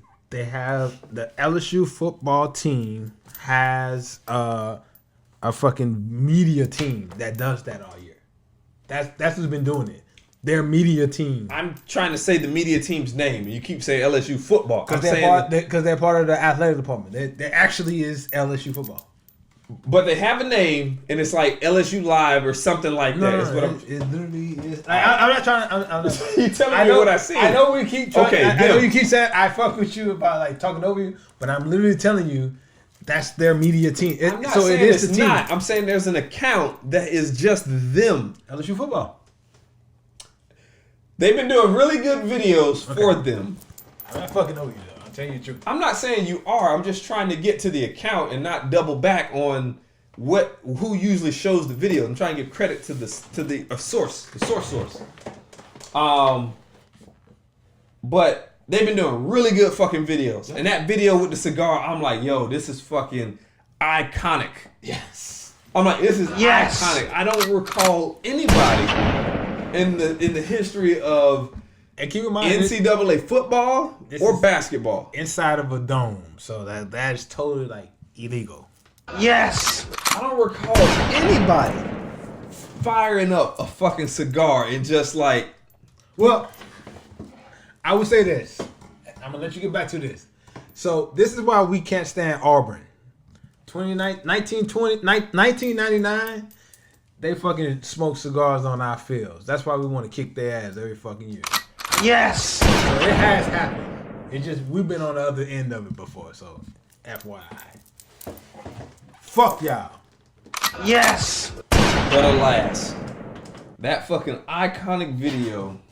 He fucked it up, man. It wasn't even allowed to like, you know how like with whiskeys, with like good whiskeys and bourbons, you know what I'm saying? Like Four Roses. You know, you gotta let that shit. You gotta let that shit ferment. You gotta let it set in. And before that fucking video could even set in, it's literally the fucking cigar video on my timeline. And right on that, right under that, was the fucking Odell Beckham scandal. And I'm like, okay, Odell, you know, he usually makes headlines and all that shit. I'm like, okay, that'll breeze over. And then I see the shit with, you know, LSU officials or whoever comes out and says money was novelty. And I say, okay, good for y'all. That's right on. That's par for the course. I'm glad that your PR team is engaged and they fucking deaded this shit. And then fucking under that, Joe Burrow confirms Odell Beckham gifted cash to LSU players. And it's like, what in the fuck? That, if that was a penalty call, that is minus, what was the final score? 25? I don't, so 20-point penalty. I guess that's where we disappoint. We disagree. Because like that had nothing to do with it. That had nothing to do with the game. They lost the game fair and straight. It doesn't, but it's they lost. And that's why I told you to give them the round of applause. So we don't disagree on that. We don't disagree on that. This is just one of those things where now we're gonna have to basically Reggie Bush, OBJ. He can't come back around, and whoever was seen getting cash, that's coming back. Because for all intents and purposes, most of the people that was sauce getting cash and confirmed it, like the asshole Joe Burrow, they're gone. So like it don't matter for them. Yeah, but it do. It No, don't. at that point, No. Let me finish because I didn't let you finish. I didn't let you finish. You threw a for them on there kind of after I thought this sentence was over. So no, it doesn't matter to them, and that was maybe obviously clear in Joe Burrow's comments because he said, "I'm no longer a collegiate athlete. I'm." But he did not consider the other players on his team. Well, it was only two. There was two other guys that you saw, and there's only one guy that could possibly get in trouble because the other guy is also gone. And that was Justin Jefferson. So that doesn't make my statement invalid. It makes it valid. But you did not consider the other players. True. That's true. Right? Yeah. One was given cash. You don't know what the fuck he said. Which makes him an asshole. Can be penalized for it, exactly. And you don't know what he said. Exactly. And now you're answering. The story was True. The money is fake, and you confirmed that it wasn't. True. At least your portion. Which, and I'll say this, I don't expect it. I expect this to blow over and go away. It's going to go away. Yeah, I expect it to go away because they can't prove that what he gave the other person was the same thing as what he gave him. So I expect it to go over. But what the fuck? Even if they could, the one person that they can say got money that may be coming back, all you got to do is get the money back. And then probably sit out a game or two. And he didn't play this year. So it's like, yo, it's not a big deal. Like, it's going to blow over. It's just, it is a bad look. But, and I ain't trying to make no excuses for this nigga because like, he is a attention whore. And I usually... Nigga got a good shimmy. I'm usually one of the motherfuckers that like take up for him. I'm ignoring you. Where he learned that shimmy though? What you talking about? Okay. You didn't see the videos of him dancing, the shimmying at the end. I know it's the Louisiana kind of bop, but you know. I know he likes to do this like. Nah. That ain't no shimmy. Nah, but anyway. no. Okay. Get back to what I'm saying. Like, yo, you know, I know he likes to be the center of attention, and that's kind of, you know, that's sad. But I can also see his perspective in the sense that, you know, leading up to the national championship game, Coach O. Wait, whose perspective? OBJ. Okay. So leading up to the game, a lot of the there was a few questions that went to Coach O that was like, yo, how big is it that all the alums come back for the games and are a huge part of, you know, the program after they left and they come back and he went on to talk about all the guys that give back. And one of the instances that he talked about was how Odell over the last few years, every year, give the team Christmas gifts every December. You know what I'm saying? In that instance, so that means every December, this nigga's go in his pocket, buy something for 150 motherfuckers at the school. And this year, he did that prior to the playoff game against Oklahoma, got tennis shoes for everyone. And then before the championship, I guess he has some deal with Beats. He got his own headphone, got everyone Beats. So shit's probably fire too, purple and gold. So I mean they're all white. Oh damn! But dropped the ball on that. But I can see how a young nigga that's 26, worth $100 million, could be like, these motherfuckers cool with me spending $70,000, giving it to everyone. What's the fucking difference? Yeah. But even with that, I think you still need to be smarter than that. Absolutely. Yes. So I can see how it's like, I can see how you be like, what's the fucking difference? That's still my money. You know, even if it's a part of his budget, he still decided to carve a portion of his budget to give to his school that he could use to make money elsewhere. You know what I'm saying? And yeah, again, it's stupid. And I feel like we're going to have to like Reggie Bush him. And it sucks because he is what he is. He's for all intents and purposes, he's kind of an icon as far as in this day and age. And you know what? That was just dumb. He got caught up in the moment. Like they said, they feel like some of his, you know, saying teammates that was around feel like he got caught up in the moment. But you got to be smart. You got to be smarter than that. Everybody should no comment. But no comment. Like the Joe Burrow shit just pissed me out. Cause like, yo, dude. But like, don't even say like he got caught up in the moment. Don't even allude to like he did some shit. But it is what it is. It at the end of the day, the only person that really fucked him is Joe. Odell fucked him. No, Joe fucked him. Because like they could have rolled that out. If a nigga shoots somebody and there's a witness there and the witness is like, yeah, he shot that nigga, it's not his fault. But at the same time, the nigga that shot is that fault. But if how much would they would have really looked into it if I understand that, but it's not. That'd been an argument. Burrow isn't the problem, right? But it's like you had an opportunity to bail them out. That was easy bail. And that's why I feel like he is the problem. And you dropped the ball. That you held was on to the that ball that whole game. Now one fumble. So as soon as the clock says 4 zeros, so this is why you I fumble. Like you fumble Rooski. So this is why I feel like this is the problem. Because like if that would have happened last year, he wouldn't have said that shit. I don't know, man. He wouldn't have said that shit because he knew he was coming back last year. And he knew that could possibly fuck them. Yeah, I didn't win last year either, so he wouldn't have the opportunity to do it. But we won our last game, though. But you weren't in the national championship. We won our last game, though. And they spanked the SEC team. Who did we beat last year? I mean, fuck. It was some team.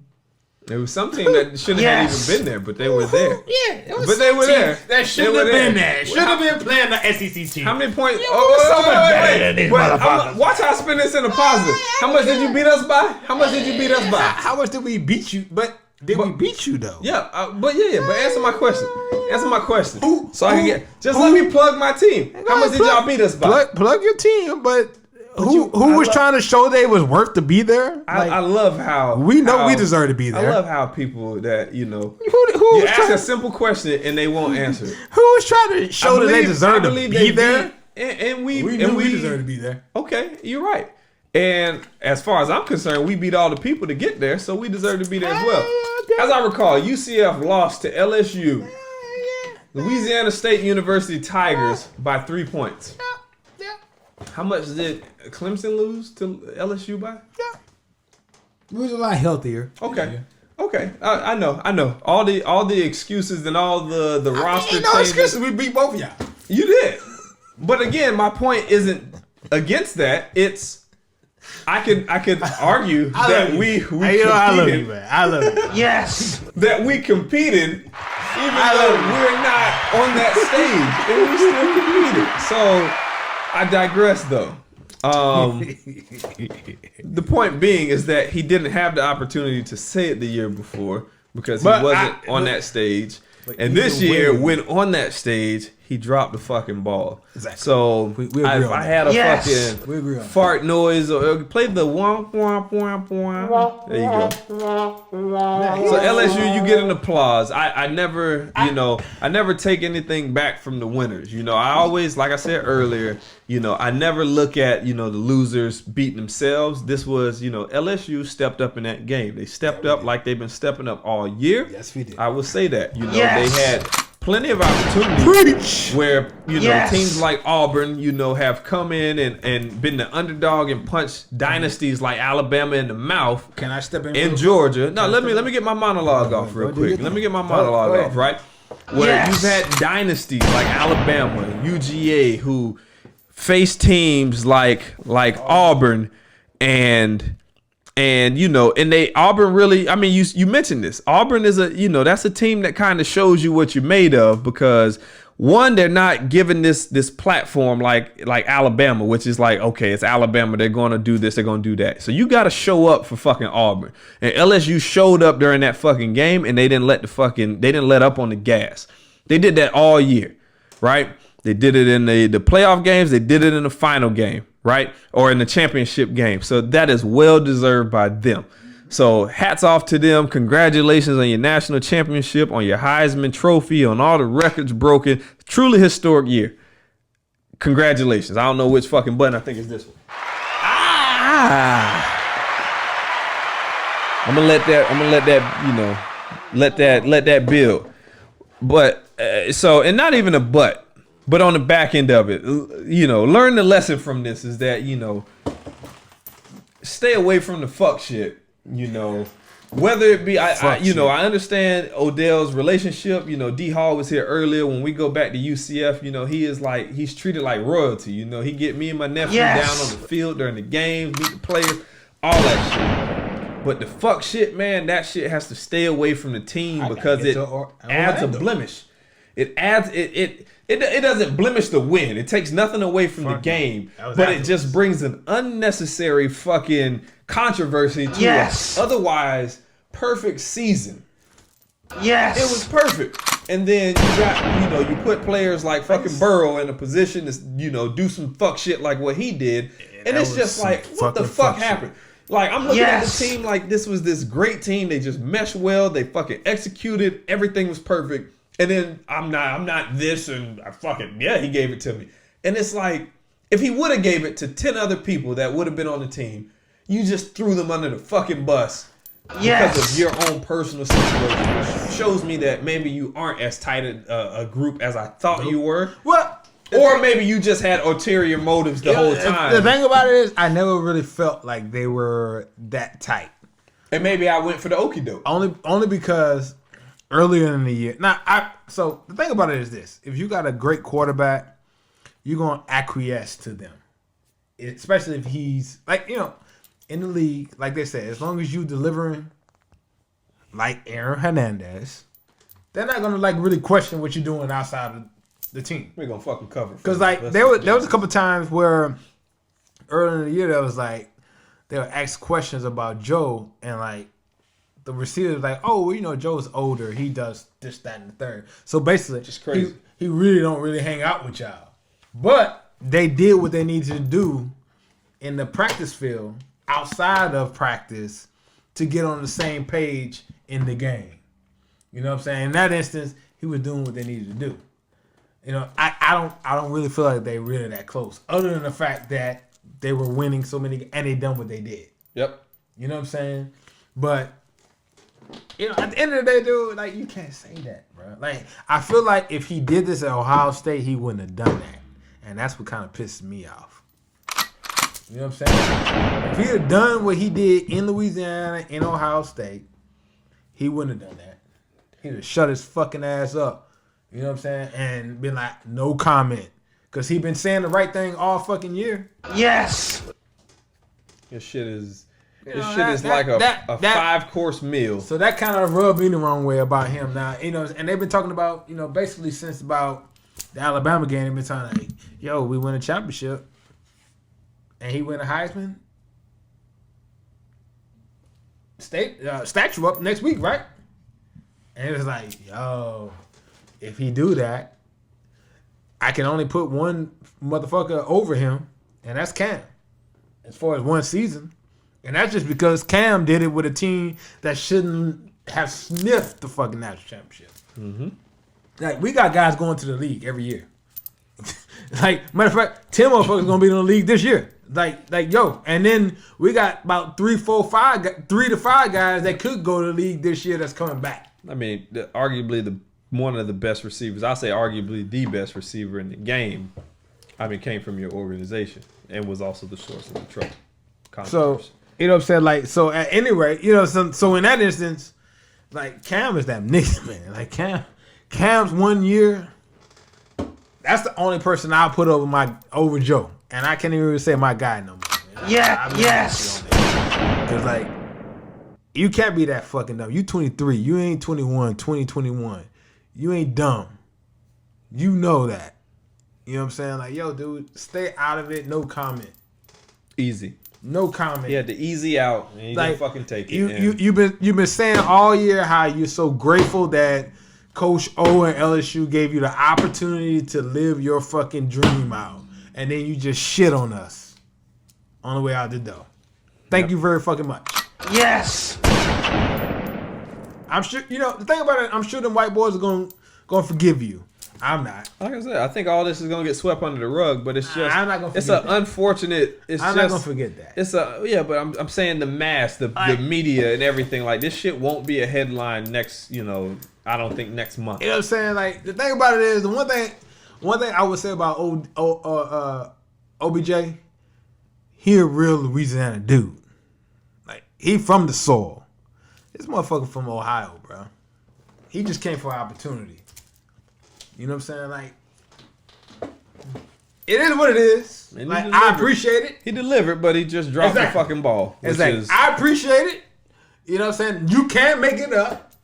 It's just at this point, at a 23-year-old man, I'm sure I would have known better, and I know you know better. I don't know. That almost felt kind of Johnny Manziel-ish. So I don't know what I expect from him in the future, man. You know, if he get drafted, which I say if, but it's a high probability. If. I don't really care no more. But I'm just saying, like he gotta make it up to me see him now. getting into some fuck shit now. He gotta make it up to me now. And there's almost like a sense of entitlement there, where it's like, you know, I don't know, man. But again, congratulations, LSU. I hate that, you know, that little bit of controversy, or however big amount of controversy could possibly even stand to stain this otherwise perfect season.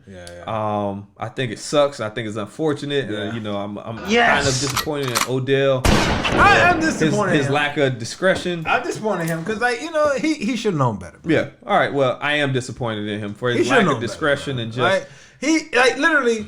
There was like, you know what I'm saying? There was like 20, you know what I'm saying? There was tens, You know what I'm saying? I won't say hundreds, but there was 50 former players in the league, former league, that's on the sideline that can do the same fucking thing and didn't do it.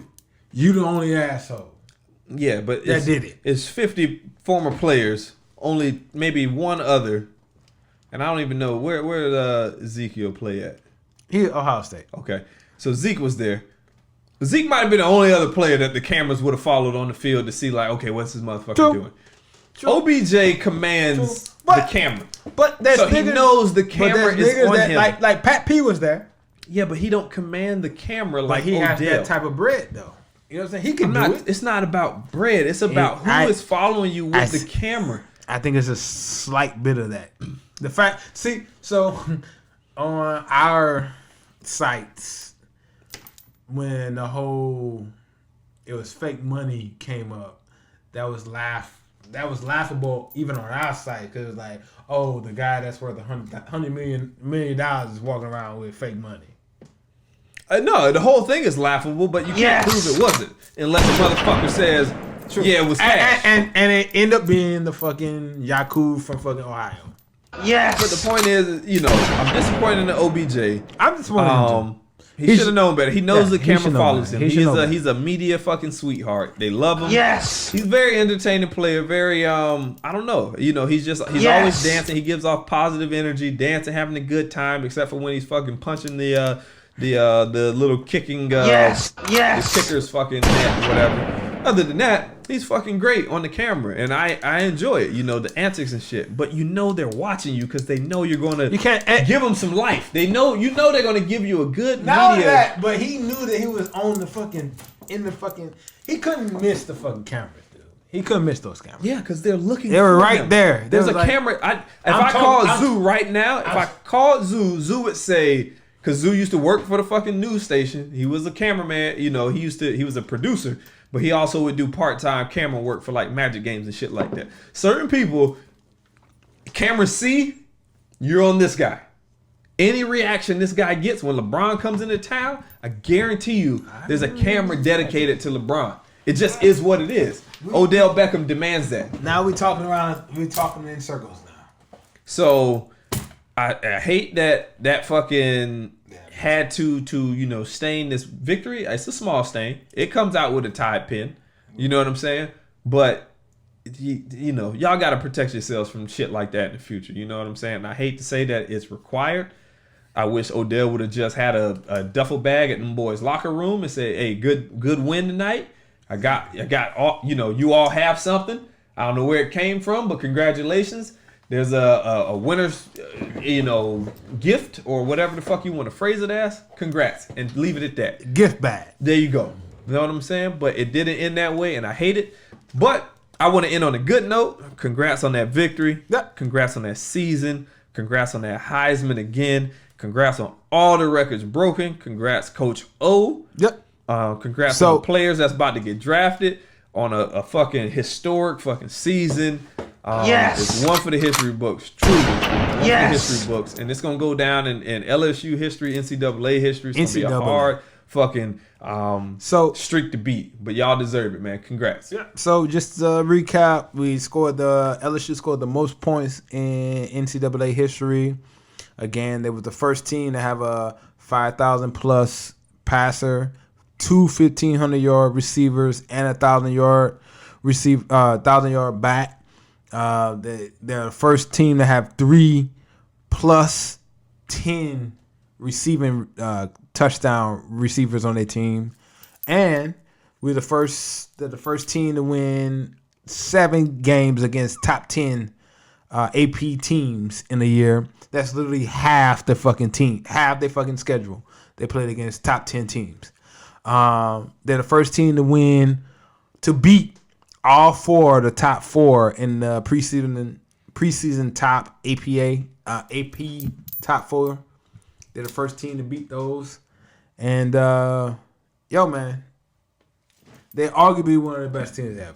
So, like I said earlier, how people can argue who's the best as far as physically and attributes as far in the NFL, as far as like Tom Brady, but Tom Brady just got he's the most accomplished. Period. You know what I'm saying? You can't argue that. LSU is in that conversation in college football. They beat literally half their teams. They played 15 games this year. Literally half the teams they played were in the top 10 when they played them, and they beat them. And they boat raced them. They boat raced them just about every fucking time. There's only one team that was inside of 10 points, and that was Auburn in 15 games. So, and you take into account this. They played 8 teams that was in the top 35 in defense when they played them. At the end of the year, it was 8. I take that back. 7 teams in the top 35. Oklahoma was 38. So if you say top 38, they played 8 teams that had defenses ranked in the top 38 in the country. And they put up the most points in NCAA history. And all that, and their quarterback put up 65 touchdowns this year. Yep. So, shout out to them boys and snitched on the Yes. organization one time. You know what I'm saying? They got a big 1 in the snitch column. You know what I'm saying? Like, Joe lost a lot. You know what I'm saying? It is what it is. Shout out to them boys, man. I appreciate everything Joe Burrow did for the year. You know, even though he did some fuck boy shit. You know what I'm saying? You can find your way to fucking Ohio. Yes. Quick they turn. And, you know what I'm saying? Like, you know, I wish the best for Aranda, too, out there in Baylor. But, like I said, there are 6 national championship coaches currently in the FCS. 3 of them won championships at LSU. Yes. We ain't going no fucking where. And on that note, y'all know what to do. Don't be a square. Hit that share. Hit that share, Heard that that like. shit earlier, and I done picked up on that shit. You see Don't that? be a square, baby. Hit that that share, share, that yeah. like, that love. You know what I'm saying? That notification button on both. All of the fucking social media platforms, YouTube, Turn your notifications on. God damn it. Facebook, IG, Twitter. You know what I'm saying? You can reach out to us directly at HT Square Pod on IG, Twitter. We're at Hot Take and Half Truth Podcast on SoundCloud, YouTube, Facebook. And if you're truly new school, old school, you can email us at htsquarepod@gmail.com. Got anything going this week? Finishing this fucking table. Going to some Yes. frat meetings. They got grooved up at the Brews Room. Shout out to the bros. That table looked nice, baby. Yeah, I saw you sanded it down twice. I sanded it down 4 times. 5 times, technically. Yeah, that shit done got 4 sands. And I'm about to sand it again, polish that shit up. Yeah. These hands work. You know what I'm saying? These hands fucking work, man. Yes. In case y'all forgot, I build shit. Yes. I can fight. These fucking hands work. Yes. Man. This shit's just real man shit out here. Already, You know what I'm man. saying? So shout out to the men whose hands work. You know what I'm saying? Building Already. tables and desks and shit like that. We still do it. Some of us changing oil, washing cars, mowing yards. I used to do that shit. Now I make too much money. I say fuck that shit. I make money too, and I still do that shit. What Hey am I man, doing wrong? you a young nigga though, man. Yes. Still a young nigga, man. So aside from that, like I say, I got some community service. Go ahead, mental man. health symposium tomorrow down in Broward County. I might do some. I forget. It's not Habitat for Humanity, but it's gonna be a community service on Monday where we go and paint like this.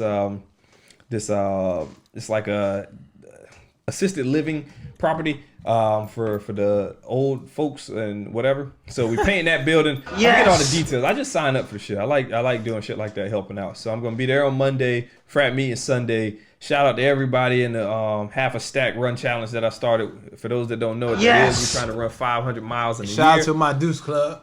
There you go. What was his name? It's Antoine. Okay. Stalwart. He shout out to him. I added him yesterday. He went on a run yesterday. Let me see. It's his name on the app, you know, is where the fuck he go? It's Antoine, man. Antoine, what's your fucking name, man? Yes. Cause I had Dante? it. Is it Dante? Nah. Yeah, I was like, yo, he mentioned he was thinking about joining the channel. Like, yo, man, my co-host doing something, man. You may want to get on there. He's like, yeah, add me. Tell me, add me. Yeah, nah, for sure. He definitely joined up, and he went on a run yesterday. And I, sent him. It says Twan Stall. Yeah. Stallberg. Okay. There you go. Yeah, shout out to him, man. Shout out to everybody. Shout out to the bros in Michigan, Cornelius Hicks, Tristan Brown, Angela McNeil, myself, D Hall, Chris Duncan, my boo, Elise Ellis, Pierre, Lee, Cassandra, Jamal, Jack, Dominique, Chartice, even though you go by Kenya now, I don't know what the fuck that's about. Chartice, Mark Norfolk, Sinisha, Diana, Crystal, Kaya, Tamars, Tierra, Nye, Zoo, Tiff, 5, what's up? Derek, Prince, Brendan, V, Javar, Twan, we already gave you, Agoon, Denise, Kanye Q, Will Edgecombe. That's 33 people, man, out of like 50 some that done put the miles in, Whole purpose of the challenge, just get people up, that, encourage you to get up, get active, get some miles in, run 500 miles for the year. Yes, it's not a lot for runners, but for people that don't run, that's fucking miles. That's a lot. That's a lot. That is for, fucking miles. Yes. Man. So I commend for everybody like that wanted to join up, that even, looked at that 500 and said, I could fucking do that, because that's what it's all about. It's about breaking that mental barrier, the physical barrier, the pain, the all that stuff, and getting up and getting out there and getting active and getting shit done. So shout out to all y'all, man. Thank you. And if you want to join, just at your boy at Justkingn. Yes. Add me on the Nike Run Club app, and I'll send you an invite to the app. The only rule is that I add you. If I add you, I'm responsible for you. So I will be hitting your ass up and motivating you to get them fucking miles in. So a couple people have realized that. I'm DMing them like, what's going on? What's up with these miles here? So if you join, you're free to invite somebody else. But whoever you invite, each one teach one, whatever, you got to reach out to them, motivate them to get up off their ass and get active. That's what it is. 500 half a stack challenge. What's the deal with your with second sip, man? The straws have been shipped out, so them shit shipped on to Amazon. I got a bunch coming towards. I got a bunch coming to my house, so I'm gonna be doing some giveaways, $100 Amazon gift card giveaways. So what you're gonna have to do is follow the account at Second Products on Instagram, Second.prod on Facebook, but follow the Instagram, Second.products. You gotta follow the account. I'm going to set up a post here in a couple of days. Repost that, tag 4 friends, and that enters you to win a $100 Amazon gift card. I got 5 of them. That's dope, man. So I'm giving away $500 if we spread the awareness for the account. I'm going to set triggers for it too, so y'all don't think I'm playing, so I'm bullshitting. So it's going to be, I haven't decided yet, but it's going to be at like some amount of followers. So once I get like 250 followers, first 100 to go out, and then after that it might be 500, it might be 1,000, it might be whatever. And I'm just trying to build brand awareness. Y'all help me out. It's an easy way to get you $100, and like I said, I'm giving away $500. You do whatever you want with that money. $500 Amazon gift cards.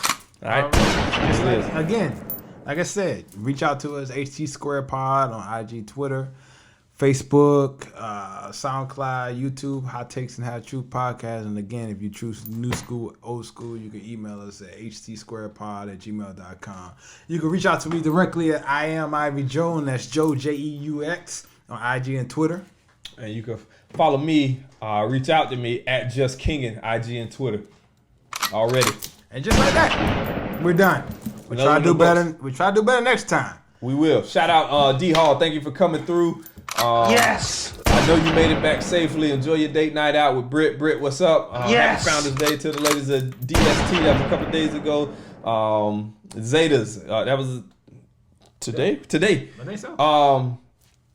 Yesterday. It was yesterday. Zetas, yesterday, aka shout out to all y'all. Happy Founders Day to all the Divine 9 sororities, except for the SG Rose. Y'all later in the year, but we'll get y'all too. Love. Alrighty, and for the two of us, to all of you, talk to you next time. There it is.